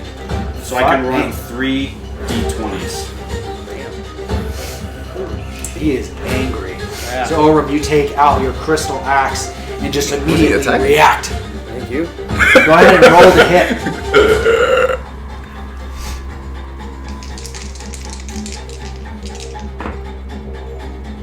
$11 plus. No, it's not. That's just the default, right? I don't use the strength modifier. Strength modifier to hit. Okay, so yeah, so. Okay, so. 11, 12, 13, 14. 14. Does 14 hit? I got 16 evasion. So you slash on up in a 15. barbaric I got rage. +1. Oh, you suck. That's with the plus. That's with the plus. Oh, 15. My bad. I'm going to use my inspiration. Oh, your inspiration die. Okay. He's going in. Technically only need one. Definitely hits at that point in time. So as this creature kind of hops off you, it begins kind of floating and suspending itself in the air. Roll damage. Don't forget your rage die. Right. And that's at 1, it'll stay at 1 until the next. 11, 12, 13. Rolled 3 of those. Add them all up. 11. How's everybody on stress? Sure. I get 13. So 30 something. Do I add the strength? Which you have an ability. No. Sorry. 35 damage to. 35 damage? If you have something. Go ahead and mark off the health. I will go ahead and use my armor. Yeah, you can use an armor. Actually, I'll use 3 of my armor to put me in You can minor only damage. do one. One? So- That's great. So that still gets you into Yeah. that range. 2 damage. Okay.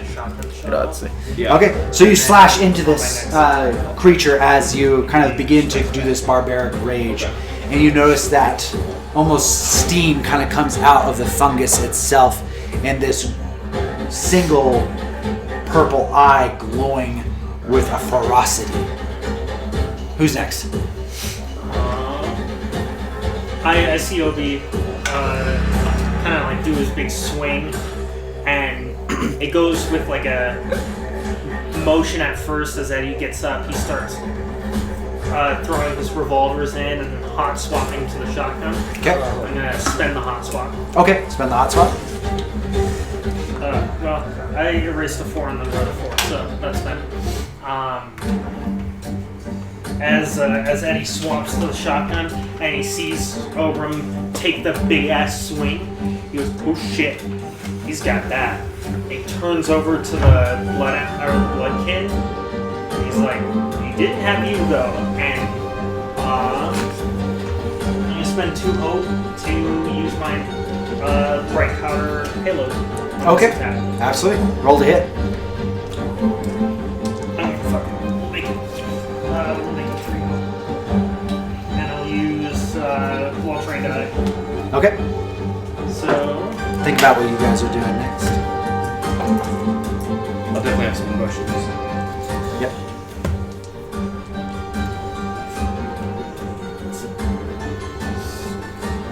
ah shit. Can I still call it out? What'd you roll? It's not the roll that I'm concerned about. It's the defect that comes with me using bright powder and not warning anybody. Oh, go for it. As Eddie is firing, there's almost like this this buildup of flame in the barrel of the shotgun as he screams out, "Eyes!" I don't know if Aurelion knows what that means. Nope. Which is perfect. So that is I think because of the loud shout, I actually looked towards him in confusion. What? Oh no. 10, 12, and then do you add anything? Dude, that's so much damage. That is I forgot how much damage I did. Yeah, you did a lot of damage. 12 with hope. 12 with hope to hit. Ober. Yes. So when you go to hit, unfortunately, it does not make contact. I don't remember the effects of that.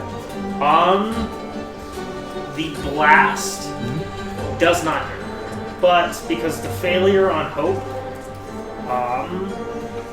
You have to spend an action to reload it. yes, but because of the failure on hope, regardless, they are still hit with the bright powder payload. So everybody within close range Ooh. of that creature who is not prepared, including our friend here, Everyone. Yeah. has to You suck, dude. fuck off. What's happening? Everybody has to mark a stress Okay, Marcus stress. and is temporarily staggered. No, Feely, I called it out. You're good. You've that how seen that this works? before. Yeah, It technically no. Yeah, I think we're all I would screwed. say you. I'll let you roll an instinct roll because you've done it before. Okay. Obram, I'll let he's you been roll an blinded instinct by roll me as well. before. The DC is 12. Oh, nope. So what that would entail for being staggered? Yeah. So you're not feeling it at all. Staggered. What was the effect of stagger again? I think for the most part you're not vulnerable. However, you'll roll with disadvantage for your next roll. Okay. Yes. Obram, you didn't feel it at all, whether it be the rage itself or It's whatnot, but you did roll just fine. Rage. You are currently Staggered. All right. However, so is the creature, and so is Seeth. Is the shade staggered? Or is The it shade, just outside? technically, it can't get a status effect. Oh, okay. Admittedly. Okay. Oh, shit, that was gonna be too. So this, as you kind of begin to turn around and flash, you pull the trigger. It's as if it splits itself in half, and when you fire, it goes right behind it, and this flash kind of hits everybody in the eyes and have a visceral effect on this one right here, and actually gets pushed back a few feet. That being said, it kind of reforms and bubbles this blood around it. Who's next on their next? Red Squire. With what is the enhancement of natural predator? And so that's you can use it to roll to, any kind of ability check, Okay. so to speak. Let me see here. I had two things that was pretty specific. You know what? Let's do this. I'm going to use Blood Puppet. So kind of in my haze, I'm kind of swimming around. I see out of the right of my eye You gotta the do two something. bloodkin Wait, are we the same? going after him down the docks. And so I kind of just, while I've got I'm bracing on my spear with one hand, I kind of reach out and shoot a little bud of blood towards the bloodkin right there. Bloodkin right here. No, that one right there. I have up to far range. I think I should be fine. Okay. Absolutely. This one is not a bloodkin, but yes, Or I guess that creature. Yes. The fucker right there. Are either of those two bloodkin right there? Just this one seems to be a blood. Okay. These seem to be some kind of entities of the crawling king. Let's see. Then what I'm going to do is have.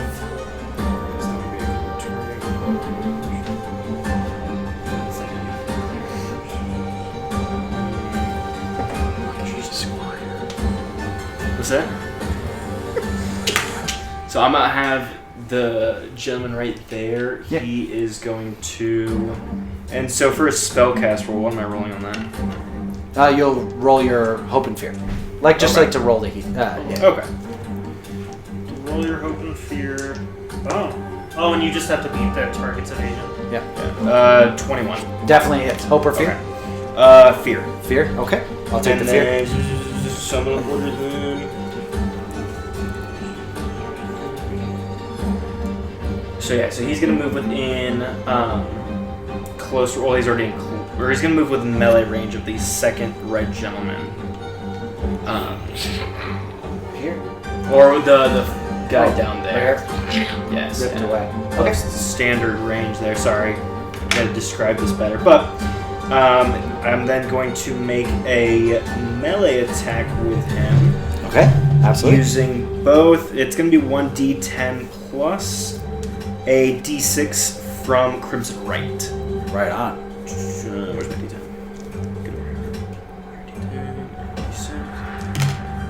So that is going to be 15 damage to 15? the other. Okay, absolutely. So you kind of yoink this thing forward. You see it kind of collapse over, and then just get blistered from that attack. And you notice that where it had cut, it begins to kind of boil.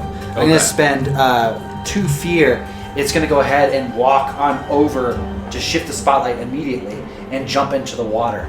When this happens, immediately on each of these spires, you see rib cages kind of all around and encompassing this area, and there seems to be a looming, almost rib cage feeling as it encompasses around into the area. No, it's fine. So we're It does trapped dissipate.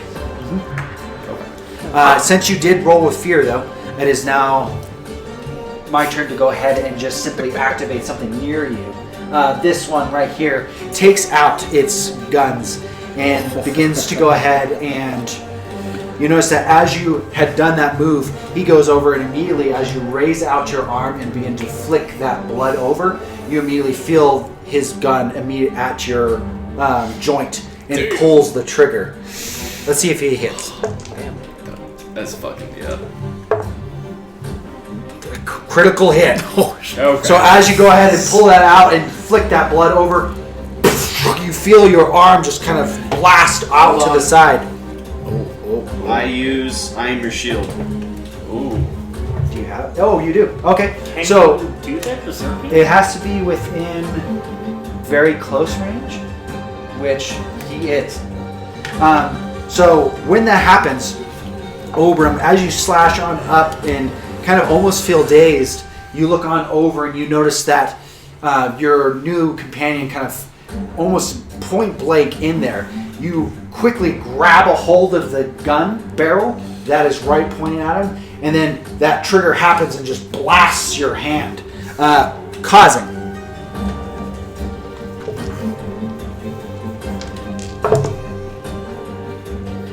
And it will be half damage because you are raging. 28 damage. 28, and then I'm going So it'll be 14. So kind of blast it out, and I would say that you notice immediately as Oberon puts his hand out in there, you notice his bones and fingers just shatter, and you notice that immediately, whether it be the rage that's happening within him, but fungus begins to kind of grow up and reattach each finger to kind of clamp into it as he holds onto the gun and picks up the gun itself as he looks down at this individual. I will give you a chance to go ahead and rebuttal. That is fucking gnarly. Yeah. I am going to smash my head into this creature. Okay, roll the hit. So you grabbed a hold of it, and as your hand reforms and you begin to pick him up, boom, hit your head against him. Crit. Critical success. Oh, remove God. a stress. Go ahead and roll damage with all your proficiencies. I don't know what. After you're raging. With a crit, all he has to do is roll one extra dice, and then it does max damage. It does. It's max. Oh, you're right. So technically, you immediately do. Are you still that extra +3? No, it's against a certain target. So you do 40 damage plus whatever roll that is. 6. No, 9. 9. So you take this gun, you pull him up, and you smash your head into him. You notice his face just cave inwards, and in a blind rage, you grab a hold of him as his body goes limp and hit again, until there's just this, just the actual spine left, and it flops over to the side as it lays on down, and you look at, in this rage, Aurelion, as you stare almost like a giant above him in this stance. Yeah, I feel like a little girl. I'm like, there's like a flutter in my heart. That was intense. Aurelion's still It's dead. blinded and staggered, like, oh my god. Yeah, I just out of like the days, I just see this giant shadow loom over me. And you notice just above you, as it looking down, this purple eye glowing, staring down at you. Who's next? Is it our turn? Spotlight is, yes, because it was just an immediate quick. Okay. Because he rolled with fear. Yeah, because who else has it? You have a spotlight. Yeah, and Zephyr. Zephyr, yes. Let Zephyr go, because I might use my vampire thing. Okay. Zephyr's going to go ahead and go out from behind and take out his 2 blades once again at this one that's been taking some serious damage.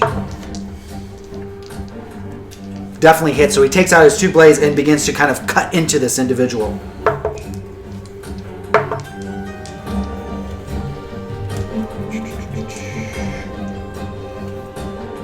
Okay, So you notice this skeletal figure that we've kind of been dealing with, he takes out both blades and begins to kind of slash. You notice that each time it's slash, it's almost like the body kind of disconnects, reconnects, and like bone begins to kind of harden over. At this point in time, Zephyr, now gear! And he gets into it and pulls up onto the inside. And you notice that when he did, he reaches up into the cloak, blood is just kind of streaming off of his hand itself, reaches up into the rib cage, and you notice it kind of begin to boil around him, and kind of corpse explodes the creature itself with blood boil. Oh, fuck. At that point in time, he ends up popping, and you notice that as he throws down one of the vials, some of his features contort, and you notice that almost feathers kind of grow out of the side of his chin, and he begins to quickly take flight above the building. Nice. All right. It is now Feeley. I'm gonna bum rush this bastard right here. Okay. So I'm just gonna move up to him, and I'm gonna spend one of my little vampire tokens. I have disadvantage. Squire, will you roll a disadvantage for me? It'll be a D6 for a disadvantage. Alright. And I'm just gonna roll the hit. Yeah, roll hit. Oh, terrible. 14. Yeah, I'm not gonna hit. Never mind. You can just roll it anyway. Well, plus your... Yeah. I whiffed. I got a Remember, 5. you do and have then your- a 9. 14. with hope or fear? That's hope. Hope, take the hope. What was the disadvantage then? 5. 5. I missed. So Yeah. feel it, you trying to charge over, and as this creature had just immediately gotten slashed from Ober, it kind of contorts, and as this blade kind of goes out, I would like you to roll an instinct roll for me. Okay. It's 16 with hope. 16 with hope. So you notice as this blade kind of goes through it, it kind of almost like pierces, but it floats on into it and disappears. I need you to go ahead and roll a d20 for me real quick. Into the darkness. But something you noticed, it looked as the blade got closer, afraid of its holy light. 4. Was that a d20? Yes. Okay. Fourth quadrant.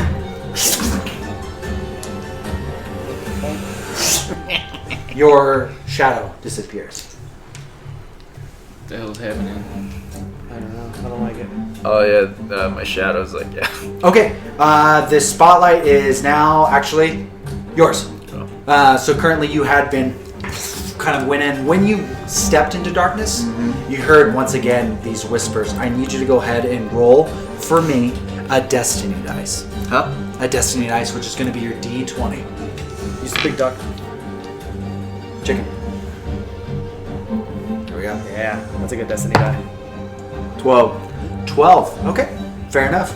So as you kind of form into it, you notice that these strings that are kind of feeling attached to you, as you come out of the darkness, out of the void, you feel two of them pluck, and your left arm goes limp. What are you doing? You're still under control. Oh, I'm still under control. Yep. Crap. I try to resist again. I would say that was your resistance. That was my Destiny resistance. dice. Okay. It's like I hear a mad cackling noise in my head, like you are not ready. And I'm like, and I scream again. I'm like, go like this in my face. My eyes roll back, and I look at the nearby person that killed my shadow, and I was like, and I don't know. I would say like I will cast Midnight Spirit. Okay. I go vomit my, and then shadow formula get kneels, and then I point at Feeling. Feely. Sir Vasco Feely too. Not the Sir, frog. the frog. The frog. I'm gonna roll for an attack. Are you proud of attacking a defenseless frog? It's actually like his back's turned towards me, so it's a sneak attack. Oh. I would say because yes, yeah, you had disappeared into the veil. This guy's a weird Cybot, dude. It's 13. Hits. 13 hits. Yeah. Go ahead and roll damage with sneak attack. Oh, dude. Sean, can Woo! Yeah, absolutely. Better roll high, dude. You'll probably have to shimmy it. Let's see. It should be good. 7, I'll just put that all the way right there. There you go. 10, 15, 23. Plus, like, Oh no. That's the one bad thing about the couch. Hopefully when you have the chair.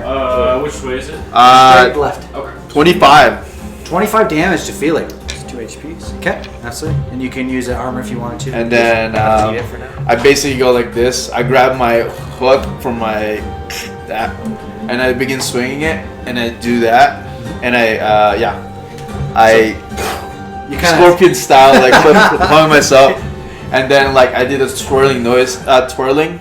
I go, and then after I did this, the shadow went like slash you in the back again. Yeah. So there's these acrobats that are happening kind of behind you as you slash, and Yeah. you get slashed again. You flip around, you notice that the marionette almost does an elegant swip, and but then begins to stop suspended in air, Yep. twitching. So when I was doing my acrobat, you can hear the bones crack because like it's not me doing this. It's all my body's like a Rubik's cube. Like a Rubik's. And then and I looked at you like this. That's a good way to describe it. Yeah, I kind of like that. Yeah. All right. That being said, spotlight is now back on me.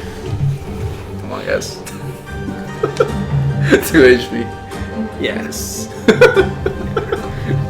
And I would say, Eddie, you notice around the corner this kind of giant behemoth, kind of looming, almost like gorilla-like around the corner. It's so sick. From here. I think we should do it. That being said, the three are going to go ahead. I'm going to use the last bit of my 3 fear for them to do a combo attack Oh. for everyone around. So let me go ahead, and this is an area of effect. You don't have to be the bad guy. This point in time, I Trying, need you guys. each to go ahead and roll your hope and fear dice, whether or not you're going to be taking half damage. Just for me too, or am I outside that range? No. You are it's outside just- that it's range, just yes. Kind of like being the bad guy. Oh, Seems fun. 9 with fear. Take the fear. is it strength? Full damage? No, it's just your flat roll. Flat roll. 6 with hope. Take the hope, full damage. 18 film. 18 with hope, take the hope, half damage. It doesn't double, even though you're raging, just as a heads up. Okay. That being said, so you see the 3 of them as this bloodkin kind of floats on over, and this giant begins kind of barreling in, almost gorilla-like. The bloodkin jumps up into the air and solidifies as this iron armor around this creature that's kind of looming like a gorilla. And it takes basically itself and begins to kind of bash the ground and slam up against everybody. While meanwhile, the other blood hunter like creature begins to kind of almost do a blade dance around. That being said,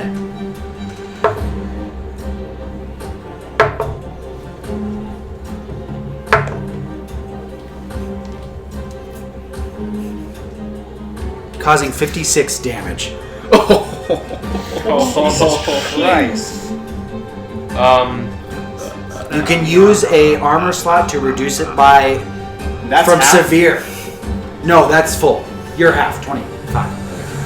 So do I take, like, with my severe damage being over 18, do I only take 3 wounds, or is it like, do I have to, like, divide?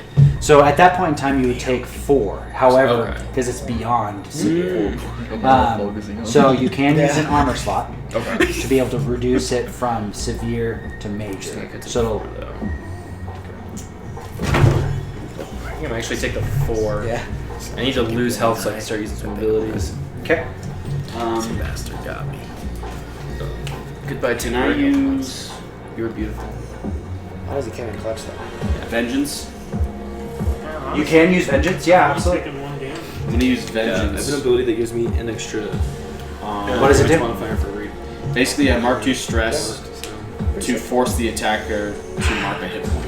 Absolutely. So as this kind of gorilla-like creature in this Since kind it's of a metal combo, armor It's Can going I to do- hit for each of them. Okay, thank Because you. it is a combo. I appreciate that. So they each take. So as you kind of bash in, you notice that this gorilla with this armor kind of begins crashing through. Ober takes out his axe and hits and begins to grind back, and since he was the one that took half damage, shaves him off and begins to kind of just slash up, hitting all three technically with vengeance, doing 1 HP for each. That being said, I'm gonna whirlwind them. this one used its combo. Now this one's going to go ahead and scoot back and be able to go ahead and pull up. You notice that she pulls from the ground these. She takes the minerals from the ground. You notice as she grips, you see her pull out 2 iron spears and chucks them directly at this group. This being said, I need once again another dodge. Hope and fear. 11 with hope. 11 with full damage. Damn. Squire, what the fuck? Just take your fear. I'll take my full damage. Okay. Score. 14 with hope. 14 with hope. Is it? Unsuccessful, however, you are raging. Okay. That being said, you end up taking full damage, 20 damage, as she chucks these 2 spears at you. Bristling and kind of cutting into you. And you notice that when they hit the ground from stabbing you, they hit and sink and mold. Currently, right now, you are now in rough terrain as metal begins to kind of shard up, mixing in with blood. This one right here is going to go ahead and try and do acrobatics to jump on up. Doesn't succeed. It tries to hop on up to the building, and you notice as it goes and stumbles and kind of falls down and is currently vulnerable. It is prone.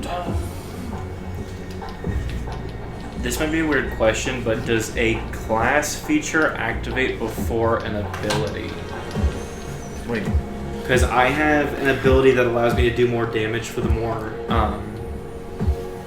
with like every HP mark that I have. But then I also have a class feature that deals, like I lose health, but also get a damage boost. Yes. So in theory, if I lose the health first, that would allow me to get both damage boosts in one. I think you have to use it in order to get the damage boost. Okay. Spotlight is back on you. What are you all doing? Do you have the card? I do. I just wrote it down. Michelle got cooking. I should probably change that when I get the chance. That's what Okay, just an attack and then the rest of them take half damage, no? Yeah. Okay. Just checking. You want a combo? I would love to combo. Wamba? Okay. So you're going to go ahead and use 3 of your hope to go ahead and initiate a combo. Yep. Do I reduce this as well? You're going to go ahead and you can use an ability or roll to hit or whatever you feel like doing. I'm going to. I don't have my card. Okay. Don't need that. I'm going to use 3 hope and 1 stress as I ignite. I'm going to use Crimson Right, which is going to reduce myself by 1 hit point, but then give me an additional d6 of damage. Let's go. On my Crystal Spear.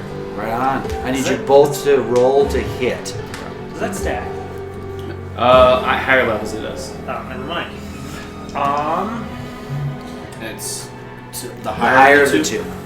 So you both roll. I'm going to spend my bullets preemptively. on, Zeke. 21 with fear. 20 with fear. Hold on to that. Come on. Come on, bud. That is a 12 with fear. Do you hit? Yes. Or I think. So 21 with fear would definitely hit. Okay. 21 with hope. I'm using my freeborn.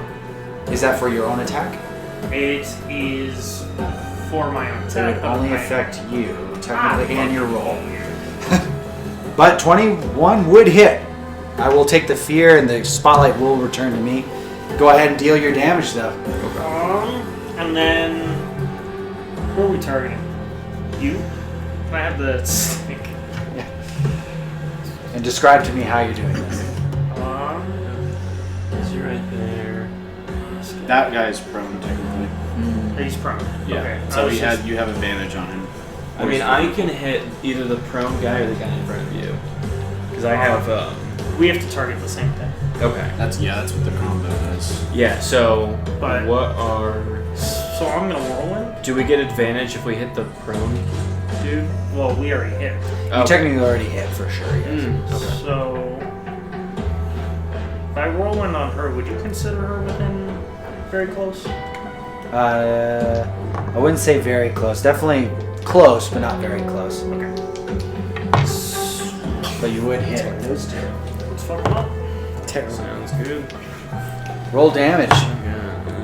Describe what you were doing, my good friend. So essentially, I have kind of recovered from my blindness, and in that split second where like my senses come back to me, there's a boost of adrenaline, and I've kind of thrown myself off the ground with my spear, and I'm just lunging at like the closest creatures to me. Okay. And kind of just fairly attacking whatever's in front of me. And Eddie, are you back to back with Aurelion? Because he's fairly attacking, yeah, I'm gonna swing behind him, and I'm just I'm gonna shoot the target that he's attacking, and then, as I do, I'm gonna use a trick shot. Okay.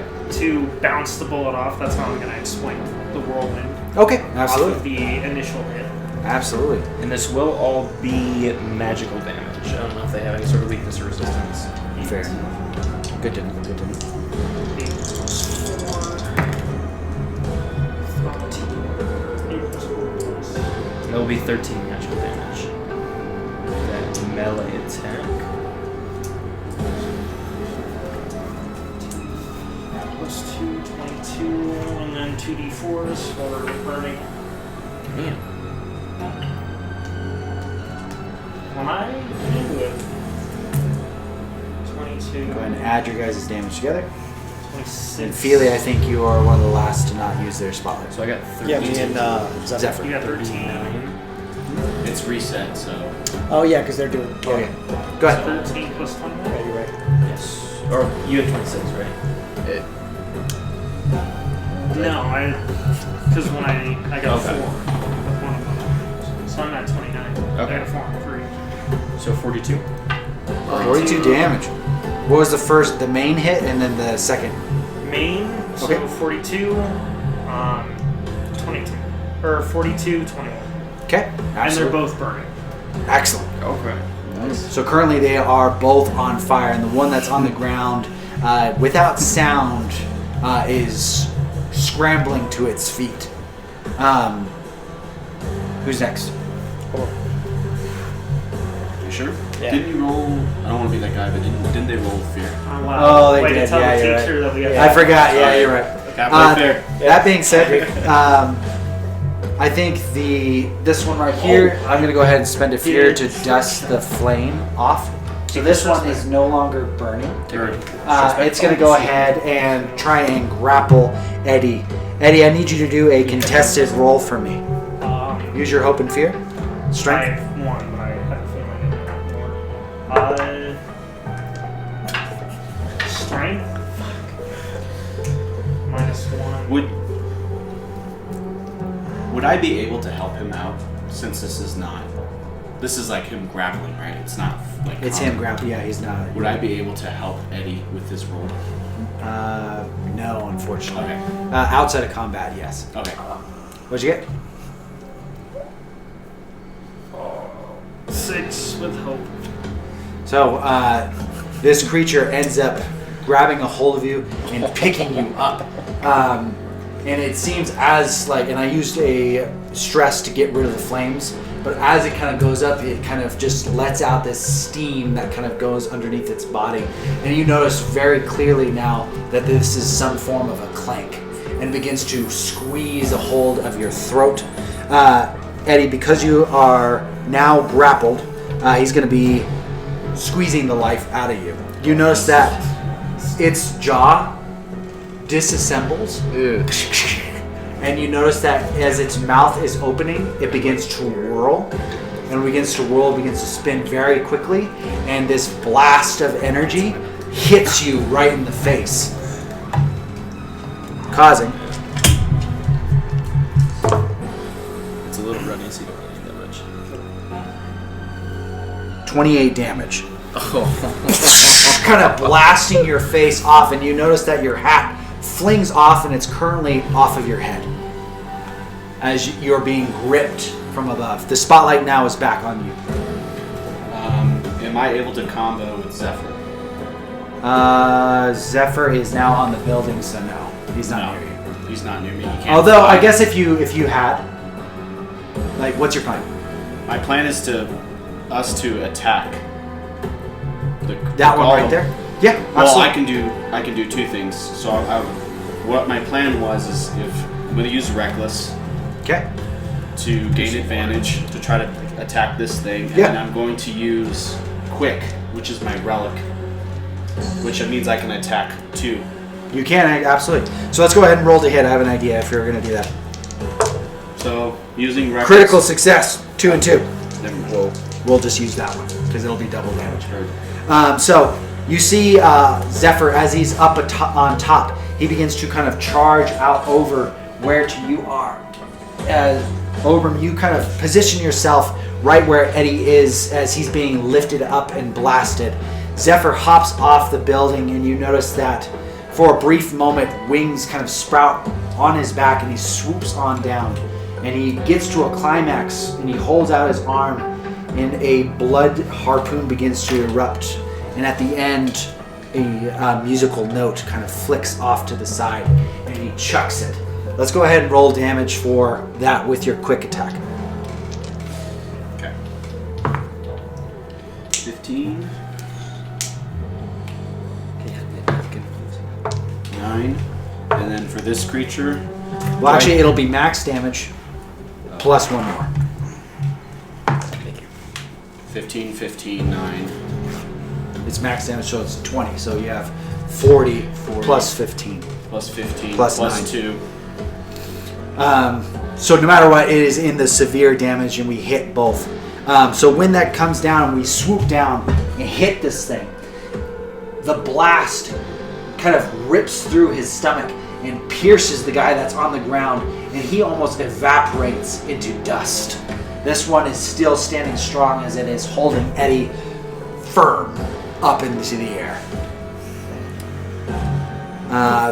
At that point in time, now it is Feely's turn. I'm a whirlwind. Boom. Alright. What is whirlwind? He rolls the hit and then he hits two. Okay. Yeah, the if other he's person. successful, he'll hit everyone in close, very close range, and they'll take half damage. I missed. Oh, cool. 13. 13? Yeah, I missed.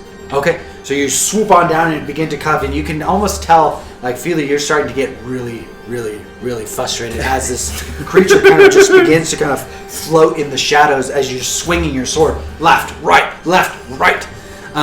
to a point where you almost catch your breath for just a moment as you stand still. The spotlight is now officially on me. Zephyr, as he lands on down, he takes exhaustion, and my mutagen runs out, and you notice that the feathers kind of fall off of him, and he begins to kind of pluck and pull them off of him as he rests and begins to cool off, and his mutation goes back to his self. Siegfried, how'd you even get there? Come on. How?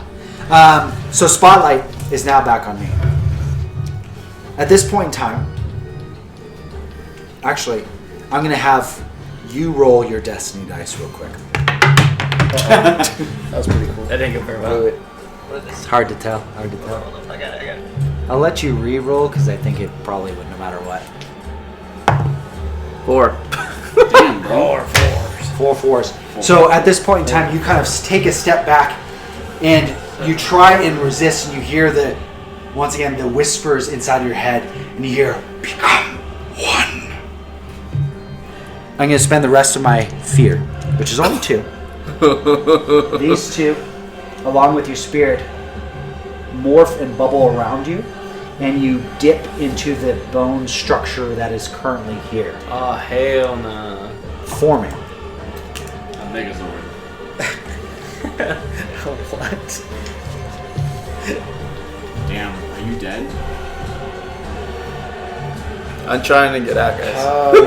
I see. Because if I got out, I would have just like been fucking with you guys. I tried. I can't. It's too much. You see, forming out, and actually, Is this one done too? that one, yes. Actually, you know what? See if we're gonna paint this image for you to see if you can actually Sure. pull out. Pull out. Never pull. I can't. I'm like, look. See if Go. you, Call out to me. as you begin to kind of like almost gets torn into this bone structure that's behind you, these rib cages that illuminate over this whole area, can just kind of eclipse everything. And you notice that as you kind of get pulled back, as if strings are dragging you into this cage, and you notice as you reach out in a panic, in a worry, and in doubt, the bloodkin kind of goes in and kind of sucks into your arm, and it begins to contort and twist and pop, and you can't control it as this other skeleton becomes latches onto you and almost clamps and bites into your throat, and you let out a gasp, and you begin feeling hands underneath the stitches pulling away what's left of your humanity.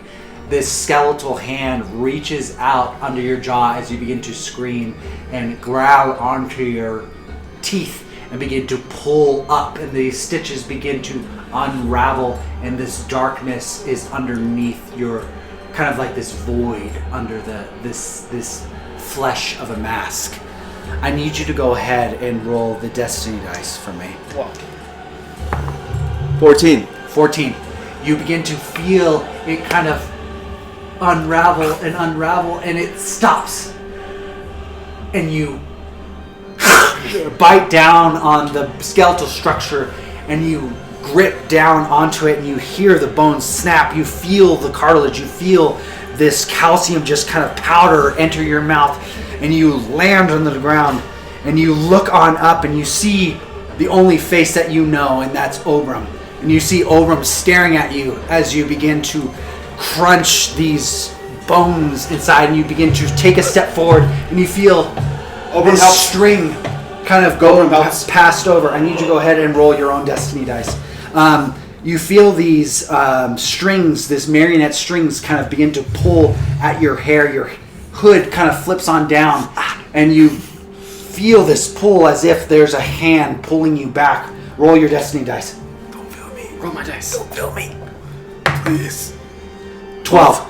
So as you kind of reach on out and you begin kind of charging, you see Seath begin to get pulled back, and you feel your wrist pop. Take 4 damage. Roll your destiny. 4 HP. Roll your destiny dice as your arm pops into place, but you kind of begin to struggle and reach out.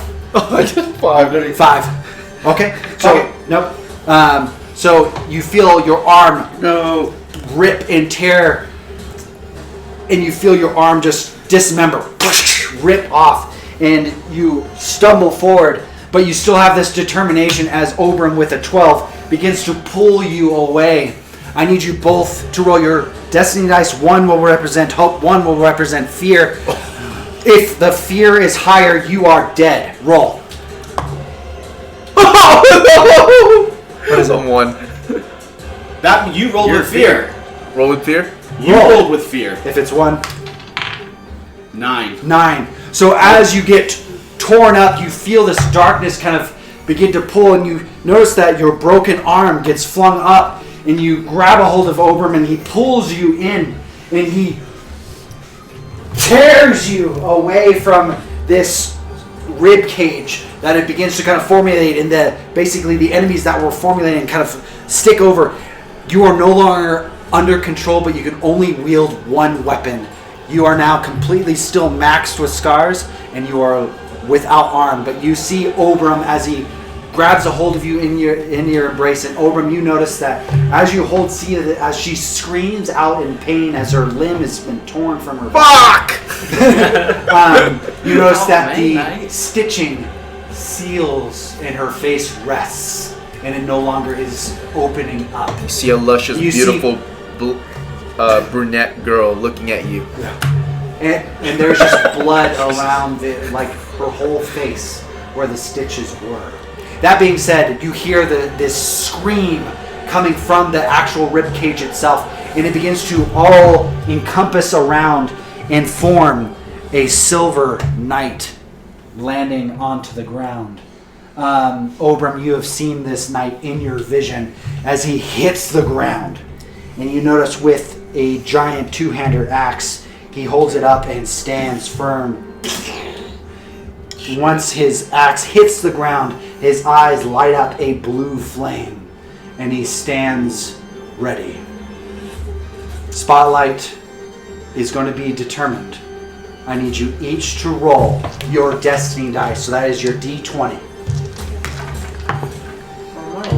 Sucking ass today. 11, fail. 19. 19, succeed. 17. 17, succeed. 18. 18, succeed. 12. 12, fail.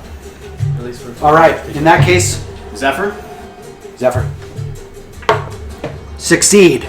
So this is going to be a +4 to the roll. That being said, we're going to go ahead and determine the fate of right now with this knight. It is your spotlight. So you see this knight kind of eclipse out in this silver mail and stands tall with his axe by his side, almost beckoning you to come at him. It is your spotlight. First things first, as Obram is holding Seath, tears are rolling down his face, but he pops a health potion and he like uncorks it and then gives it to Seath. Okay. Oh, See man. just as a heads up, you are now back to your normal health. You no longer have the calling. No! So you basically, those are all gone, but you're at full health. Got it. And then as I'm doing this, I'm going to, sorry guys, but I'm going to use Lean on Me. Okay. Basically, once per rest, when you console or inspire an ally who failed an action roll, which was the destiny dice, Yeah. you both clear 2 stress. Okay, so you both clear 2 stress. How many hope do I have? You have only 1 hope to use now. Everything else, you are scarred and ridden. How many stress? clear 2. You clear 2, but you I don't think took any stress during the fight. Okay. So I'm just clear. Okay. That doesn't really count as a... No, it's not an action. It's not an You action, didn't have to it's roll or anything like that. What are you all doing as this individual is See standing it. above you? Looked over and nice to see a familiar face again. And then and I give you a quiet nod. Thought I lost you. Thanks, old friend. Let's finish this. And then I set Seath up. Alright. And then stand ready. I'm still missing a hand, right? Yeah, you have 1 arm. Okay, and then I immediately went to shadows afterwards. I ready myself basically, so I'm within not in his sight. Okay, I need you to go ahead and roll a finesse roll for me. Finesse roll. That being said, with the summoning, I am able to go ahead and gain X amount of fear. 23 with fear. You are completely in shadow. This will kind of dictate. Good. I'll take the fear, but this will dictate how much fear I get from summoning this creature. 5. So with that fear, 1, 2, 3, 4, 5. Okay. So that being said, your action is done. What are the rest of you doing? As Eddie hits the ground from previously being suspended, he begins to cough as his flame dims. Does he lose it? He does not lose his flame right now. I would say, how much HP you have? I have 5 remaining. 5 remaining. Your flame is dwindling, but it's still there. Let's fuck this guy up. Am I able to do something right now? It's up to you guys, however which way you want to handle this. Are we like attacking this guy? Well, he's Ought to, yeah. basically standing ready. He wants to fight. Well, then let's give him a good fight. I'll swap back to my shotgun. Okay. So that'll be your action, reloading. Can I use an ability and spell in the same turn? It depends if you have to roll. Because I have Grizzly Harpoon, but then I also have Power Through Pain, which gives me bonuses to my damage rolls. You can do both in Yeah. that instance. Yeah, you can stack that. I'm gonna just move it real quick before everything starts. Yep. Nice. He said Natural Predator gives me. That's if you were investigating something. Okay. Yeah.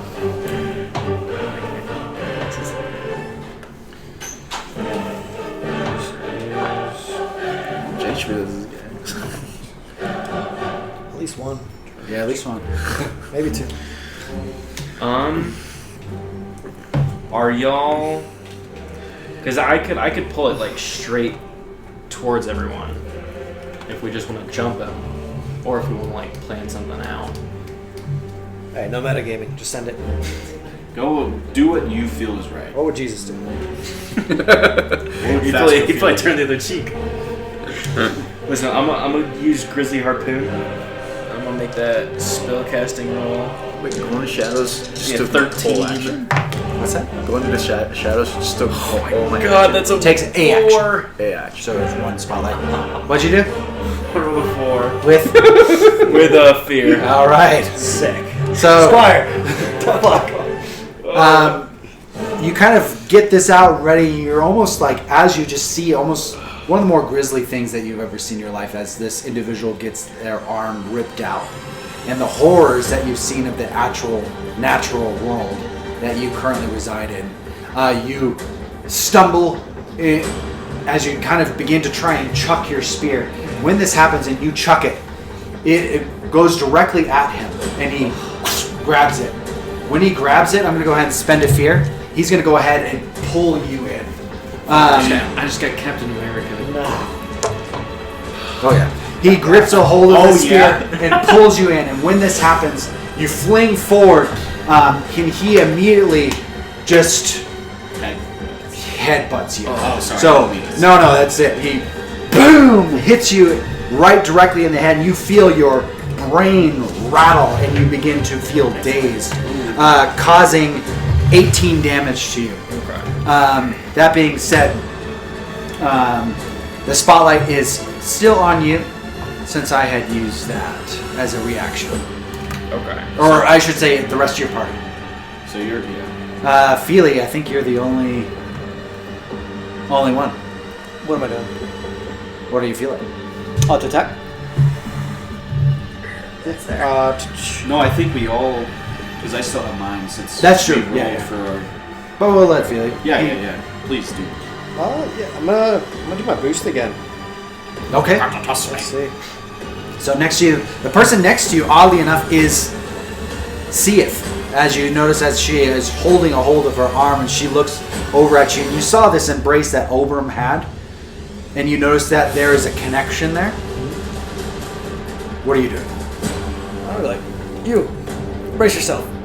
I just start running towards her. Yeah. Who's this frog? You figure it out, you know? So, in the Feely fashion, without Seeth really knowing or understanding what's happening, she sees him charge, and you notice that as he's charging over with his broadsword, you immediately hit the ground, cast a shadow of yourself, and Feely, you jump into the shadow and flip above, spiraling down in a somersault to strike. There you go. That was cool. I like it. Let's see. Now that's advantage, right? So he gains advantage It's for doing his. I have advantage anyway because of Okay. my thing.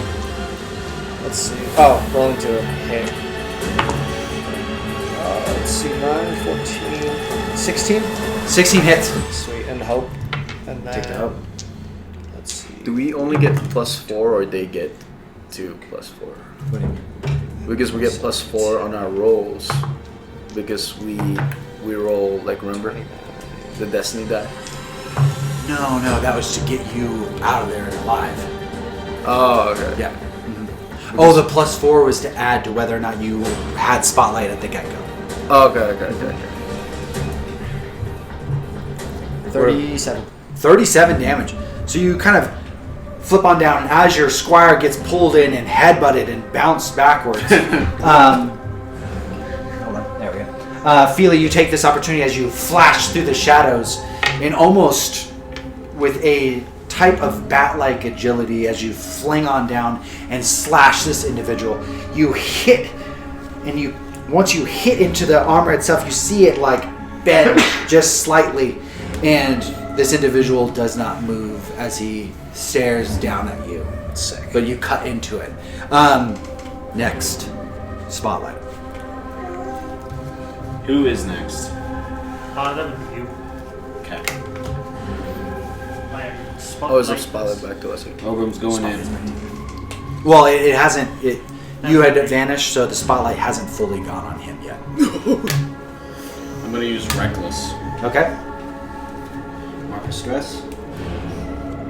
Usually, like when I go to shadows, I don't take an action because Go in for when I the attack. realize it. I Okay. just take Go ahead and roll the hit. action. You know, 16 at least is to hit. Feely, you do notice something as the armor as you Crit. dent in. Yeah. 5 and 5. Oh my Nice. God. Go ahead and roll Nice. him. So it's no matter Nice. what, 40 plus that. 40 But you notice this kind of darkness kind of seeping out from the actual armor itself as he stares down at you with your blade into him. 40 plus 13 plus 2. 45. No, 55? 55 damage. So Ober, you kind of get on up into his business, and you take out your axe as Feely has slashed down into him. You take your axe and boom, hit him into the side, and you notice with a critical success, he moves just slightly to the hit, and he kind of grabs a hold and looks you right in the eye. Next move. I think that's everyone. What was Zephyr?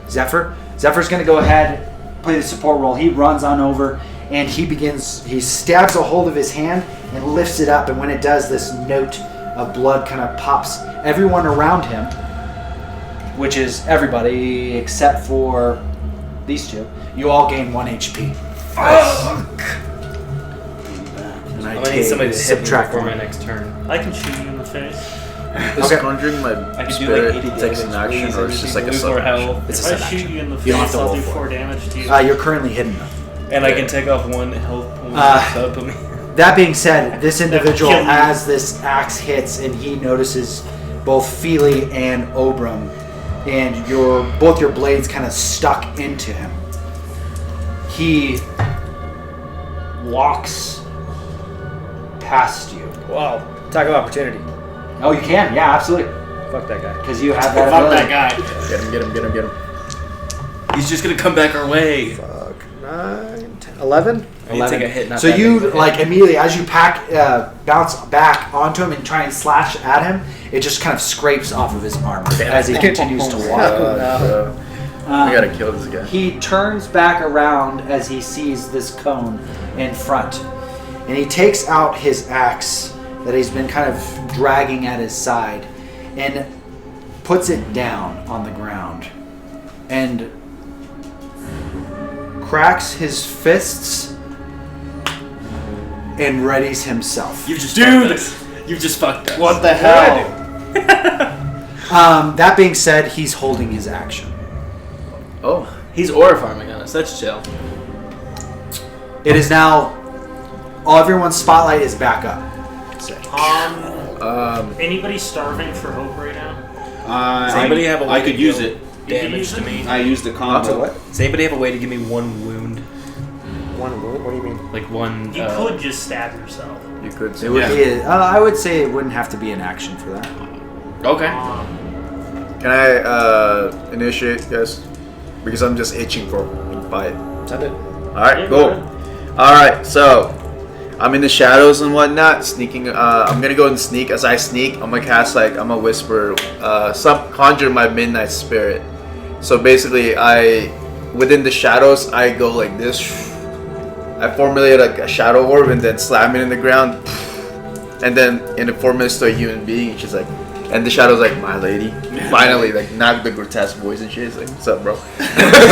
My lady. And then I just nod at the shadow. Me and the shadows begin sneaking in for a sneak attack at the bony figure guy. No, he's a full on. He's clad in armor. Yeah, that's fine. You're like, I will meet it. I'm gonna sneak attack with it on the back. On the back? Yes. Taking yes. him from the rear, dude. Jumps onto the crate's behind him. What the fuck this guy? Ooh, 8, and it's a critical success. Oh, so max damage. Huh? All of it. Oh yeah. Hold up. Let me do my damage. I'm only using 1 dagger, so bear with me here. It's max of that 1 dagger stacked on top of all of your other things. Oh, max damage? Yep. It's Oh, max so damage plus 1 proficiency. I got 6.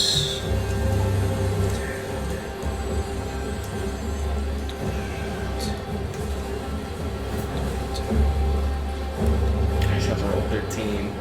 32. 32 damage, slashing on into him. So yeah. So Okay. you fade into the darkness and you kind of wander around as he pivots and not knowing that you're behind and readies himself. You immediately strike into his back, and you notice that similar to Ober, he just kind of ridges up and kind of gets tense as one blade and a shadow blade, as if another shadow arm is attached. That's cool. Slashes into this guy, and you notice he kind of like flinches for just a sec and just kind of rolls his shoulders. Oh Next. my god. Who would like to go? Does he take severe damage, massive damage? You don't know. Remember, since you rolled He is critical, heavily armored. you gain a hope. Okay. And right, Sean? Yeah, it's minor damage. Yeah. Huh? Again, a hope. If you roll a critical, you get okay. Alright, cool. But he Well, technically, I gain I'm gonna spend a stress okay. as I run up to him, That's how we do it, bro. and as I'm running up, I do like You're a bit right of here, a- right? Well, I'm gonna go around the I can boxes, get like and as I do, I'm kind of just every gonna time. slide by Ober, But I'm looking and I'm gonna at slap that. his ass, and I'm gonna go nice shot for my for Soldier's Bond, giving us both 3 Oh, sweet. hope. Sean, I forgot. It's actually It's that 40 way. damage. Yeah. I'm so sorry. I didn't count the It's the shadows you damage. son of a bitch. Oh, It is really- okay. It definitely seemed like it actually hurt a little bit more than. So I did 40 damage. Nice. as I slap Ober's ass and give him his compliment, we both get our hope. I'm gonna immediately use that hope to hone in Okay. on the target, which means attack rolls, I gain a +2 to any rolls against him. Okay. Which then means I'm going to spend another stress to ignite my shotgun. And as I run up, I'm going to blast his asshole. Okay. Piracy wiener. Which ends up, you know what? 8, 10,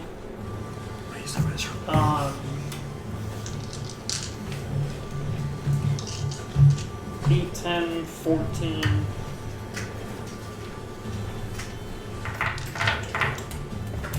Oh, and I was gonna mark another hope, but I don't have that. So, 14.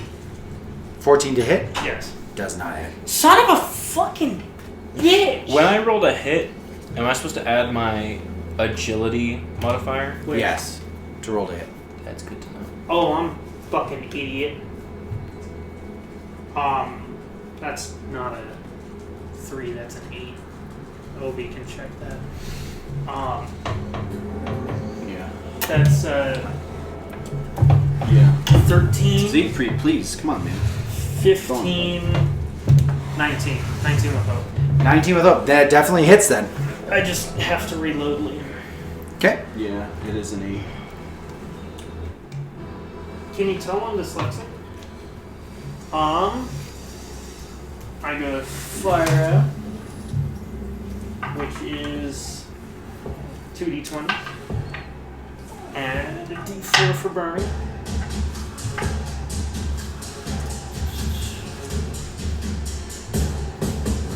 Fuck it, we'll add another d4 and I'll mark another stress. Okay. For the feature on this weapon that we added on with Walter's gun as the last campaign.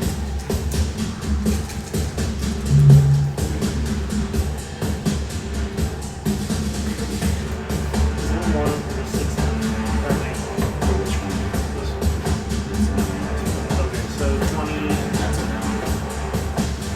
20 plus 21. 20 plus 21. Nothing extra. 41 damage. 41 damage? Okay. And now he's on fire.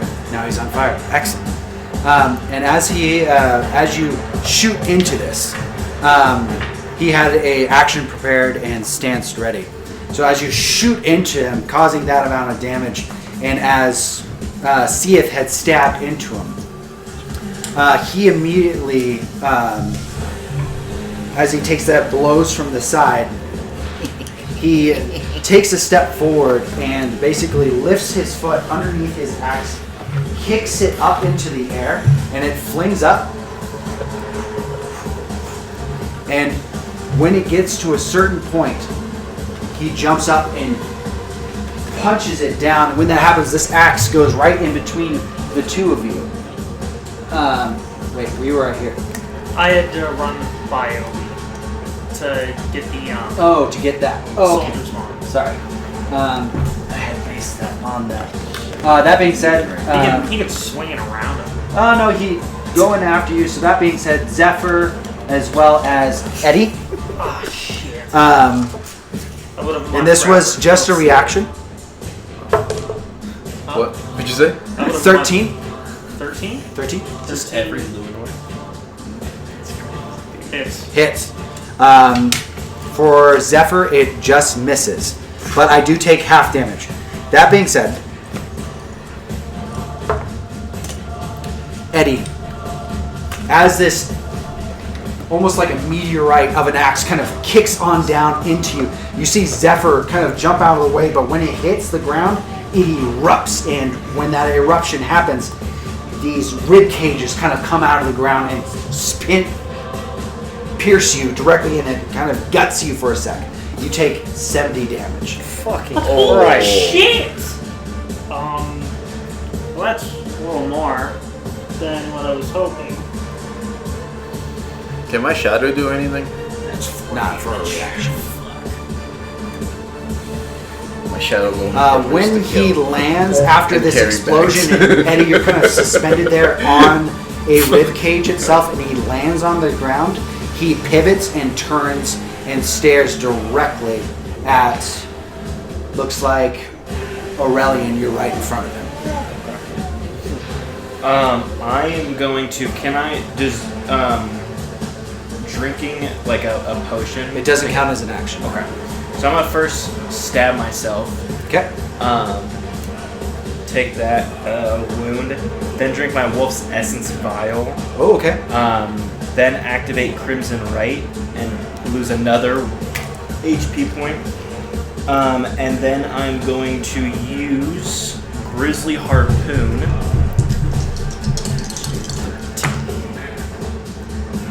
Fucking me! Well, that's even with my modifier. That's below a 16. That's like a 10, I think. Can I give you a hope? Is that allowed? You wouldn't be able to assist him in this, Okay. admittedly. Hope or fear? That is What gonna be if- hope. What if? Hope. How much Take the hope do you hope. have? I have max hope. You should do a combo. Should have. Too late, Should yeah. have done. What is it? Oh. It's what we did, but you would be spending the hope. You would be Oh, like okay. so. For instance, if you rolled that and then you comboed with Feeley, Feeley rolled higher, then you guys can still attack. That's So, interesting.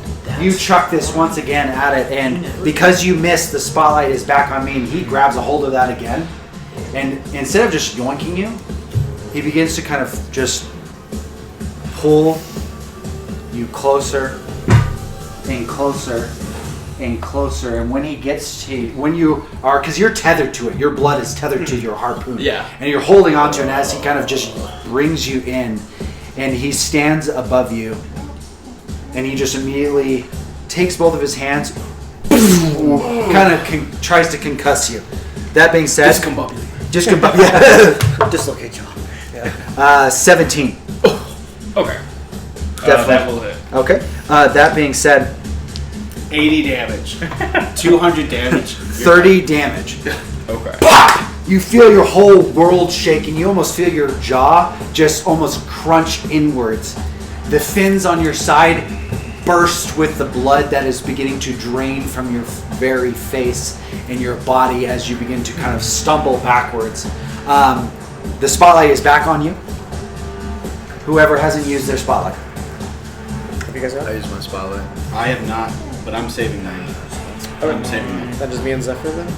Yeah. You, Zephyr, and Yeah, I'll just try and I'm gonna go try and attack him, I guess. Okay. Yeah. It's the same dice. Oh my god, you and I are very in the same scenario right now.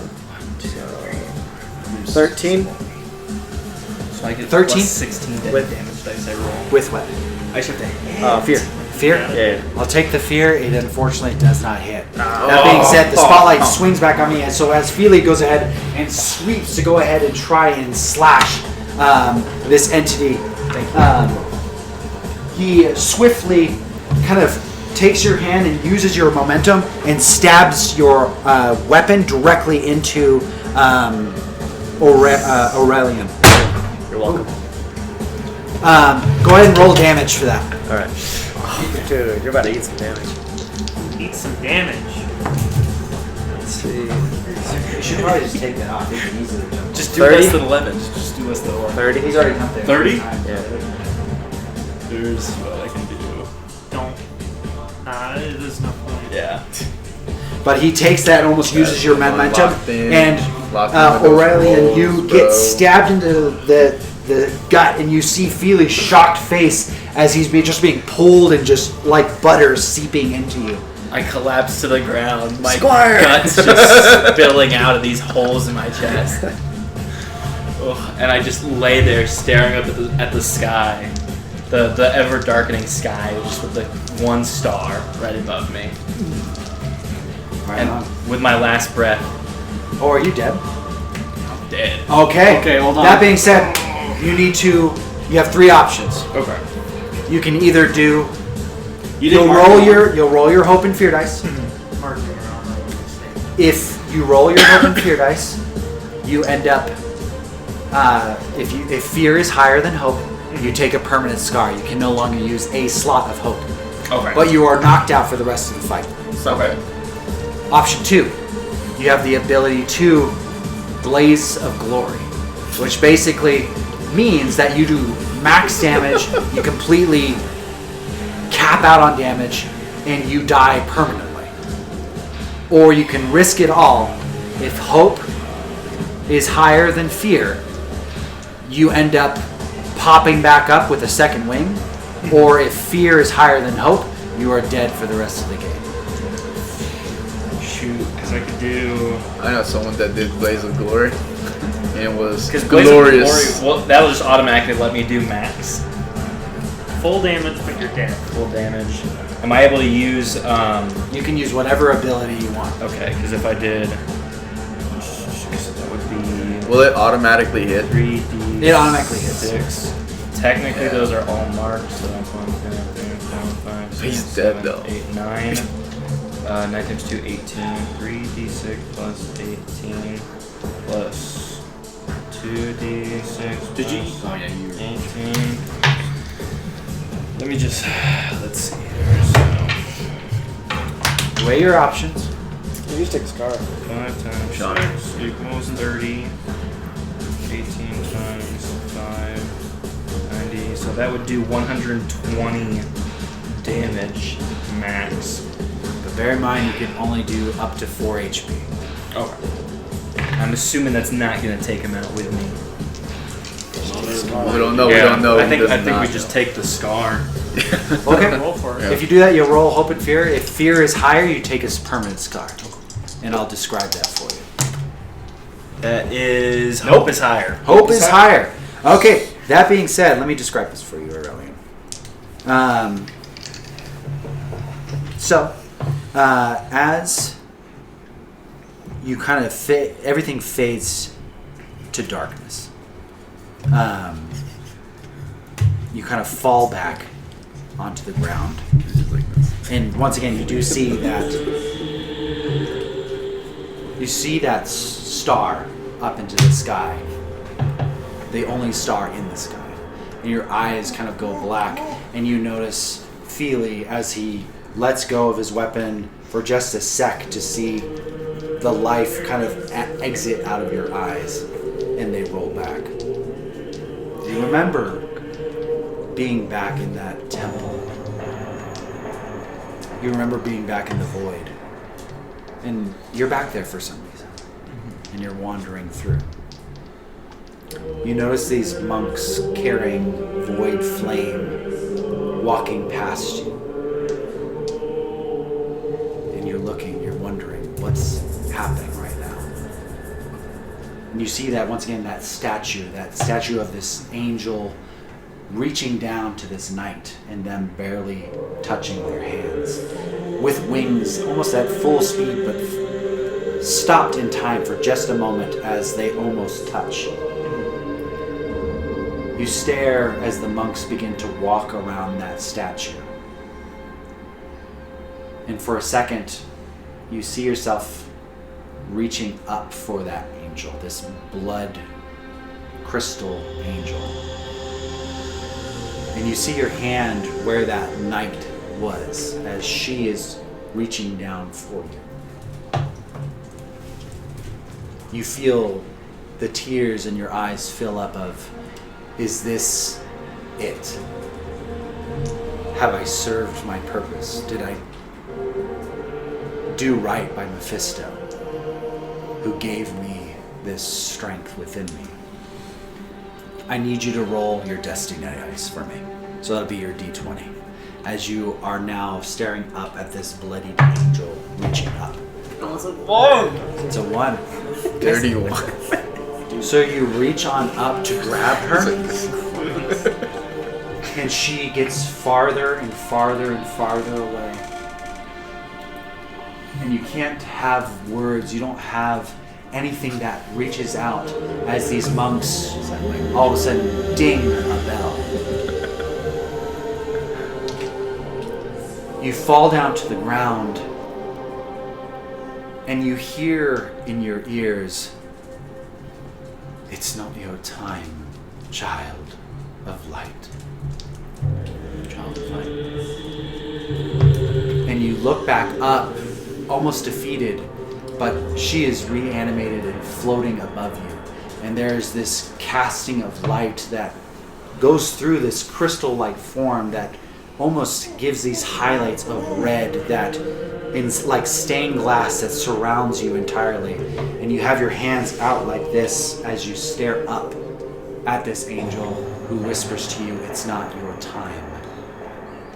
Roll your destiny dice one last time for me. 18. 18. Oh my god. I So- blessed it. No. You, as you stare up at this, you start seeing these skeletal hands, the same ones that you saw underneath Seath's face, begin to kind of wrap around you and kind of tear at you and pull you back. But you almost give in for just a sec. But something within you lights up. You feel this bubbling within your very core, your chemistry beginning to rewrite.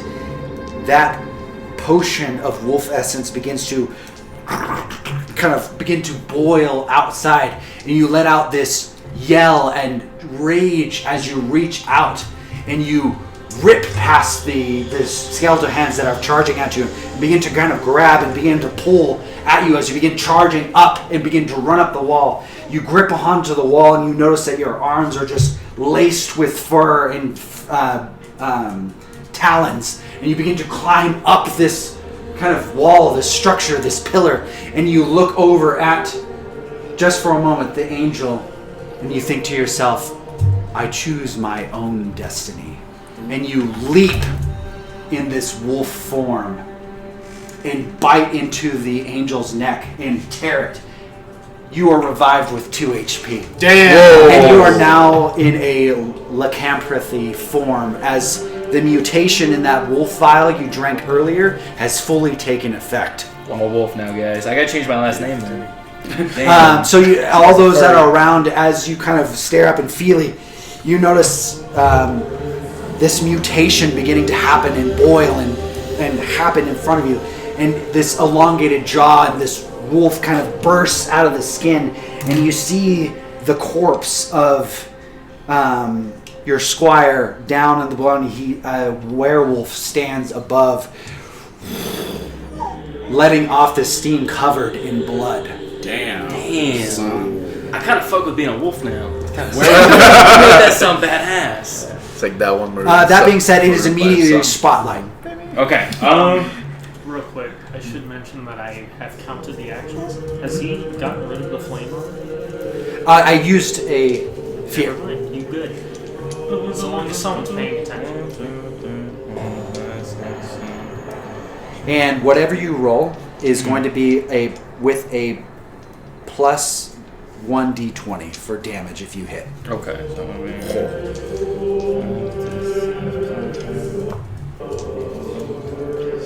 I used my turn already, right?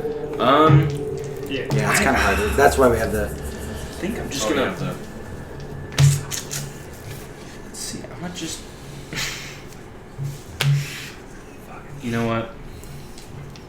Let's.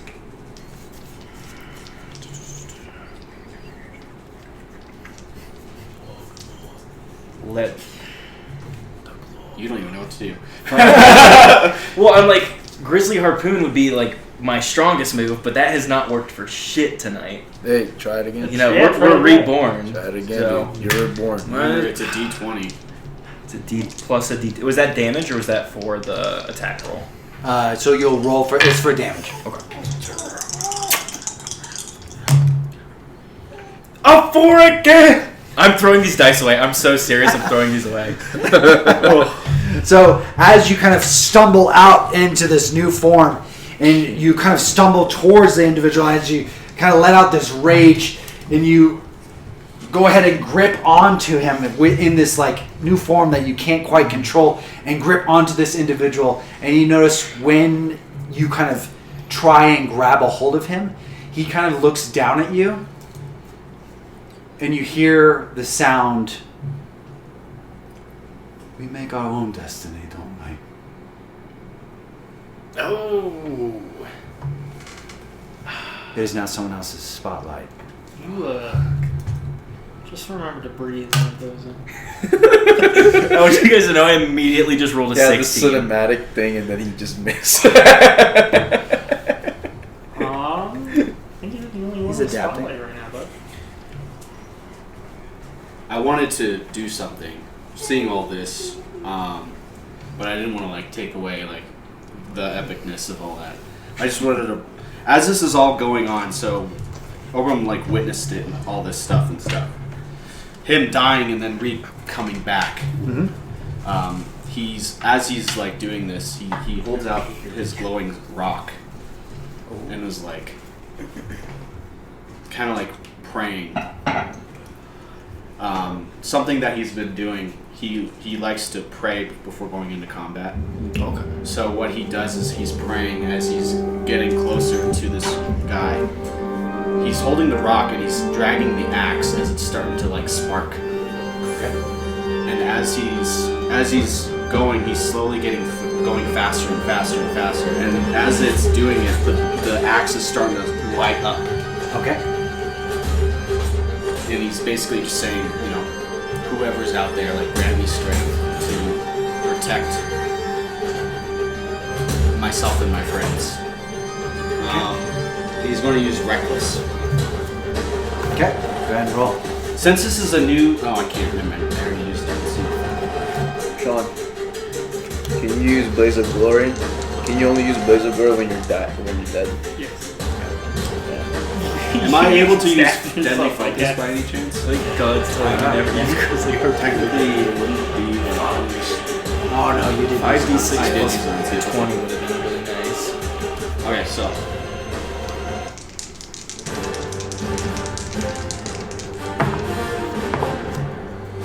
Seven, 8, 9, 10, 11, 12, 13, 14, 15, 16, 17, 18 hits.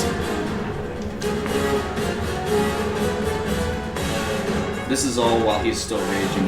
Yep. So 2d 17 plus 3, right? Yep. Or no, that was just you're doing damage to him. Okay. That's only to hit. 17 and 11. 17 plus my rage, so 20, and then 11 plus 3, 14.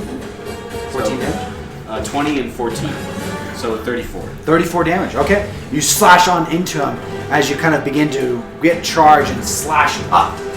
Right as you notice that this werewolf-like creature has gripped onto his armor and plate.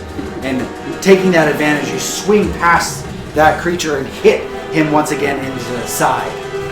Is that everyone's spotlight? Yes. Okay. That being said, Zephyr immediately notices this with Aurelion. He makes his move over and quickly grabs a hold of him, and I'm going to use my action to kind of bring him back. So he grabs a hold of Aurelion as Aurelion in this kind of rage as his body is convulsing. And you hear the words behind it in your ear, Aurelion. It's okay. Calm down. Breathe. Breathe. And he brings you back.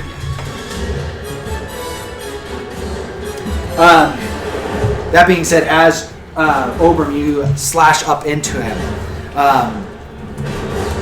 He takes the blow and looks at you straight in the eye as you are raging and looking up with your weapon into him. He grabs a hold of the axe, and the two of you are shaking, but with both of your hands you're holding it against him, and he takes one arm and he's shivering and pulling it away and slams it into the ground. Damn, y'all going blow for blow. And he looks at all of you. For Bruzzies. Come on, bitch. I don't think I have anything to worry about. And he walks back on over and basically looks back at all of you and melds back into the cage, the rib cage itself. And those rib cages stay dormant, but you guys have succeeded and lived through that fight. I like that we just lived through it. That's the goal. I don't have anything to worry about. As in, like, he knows that we're gonna get our asses kicked. Bro. Now, is my hand permanently gone? Yes. Yeah, it's gone. I will be buying all new dice for next week. You know? Next time we see Sieth, Sieth is going to pull Luke Skywalker and have a plank hand. So that Probably being gonna said, Zephyr is calming you down and holding you. And he's telling you to breathe, telling you to hold on. And eventually, you do calm yourself. And your body eventually does, you feel that bubbling, that mutation within you. And you resort back to your normal self. Your clothing and everything torn off, but Zephyr is holding you and keeping you calm. That being said, that ends tonight's session. A little bit extra long. It was a little bit combat heavy. That's the way. But once again, thank you all. We have been past the dice, and we'll see you next time.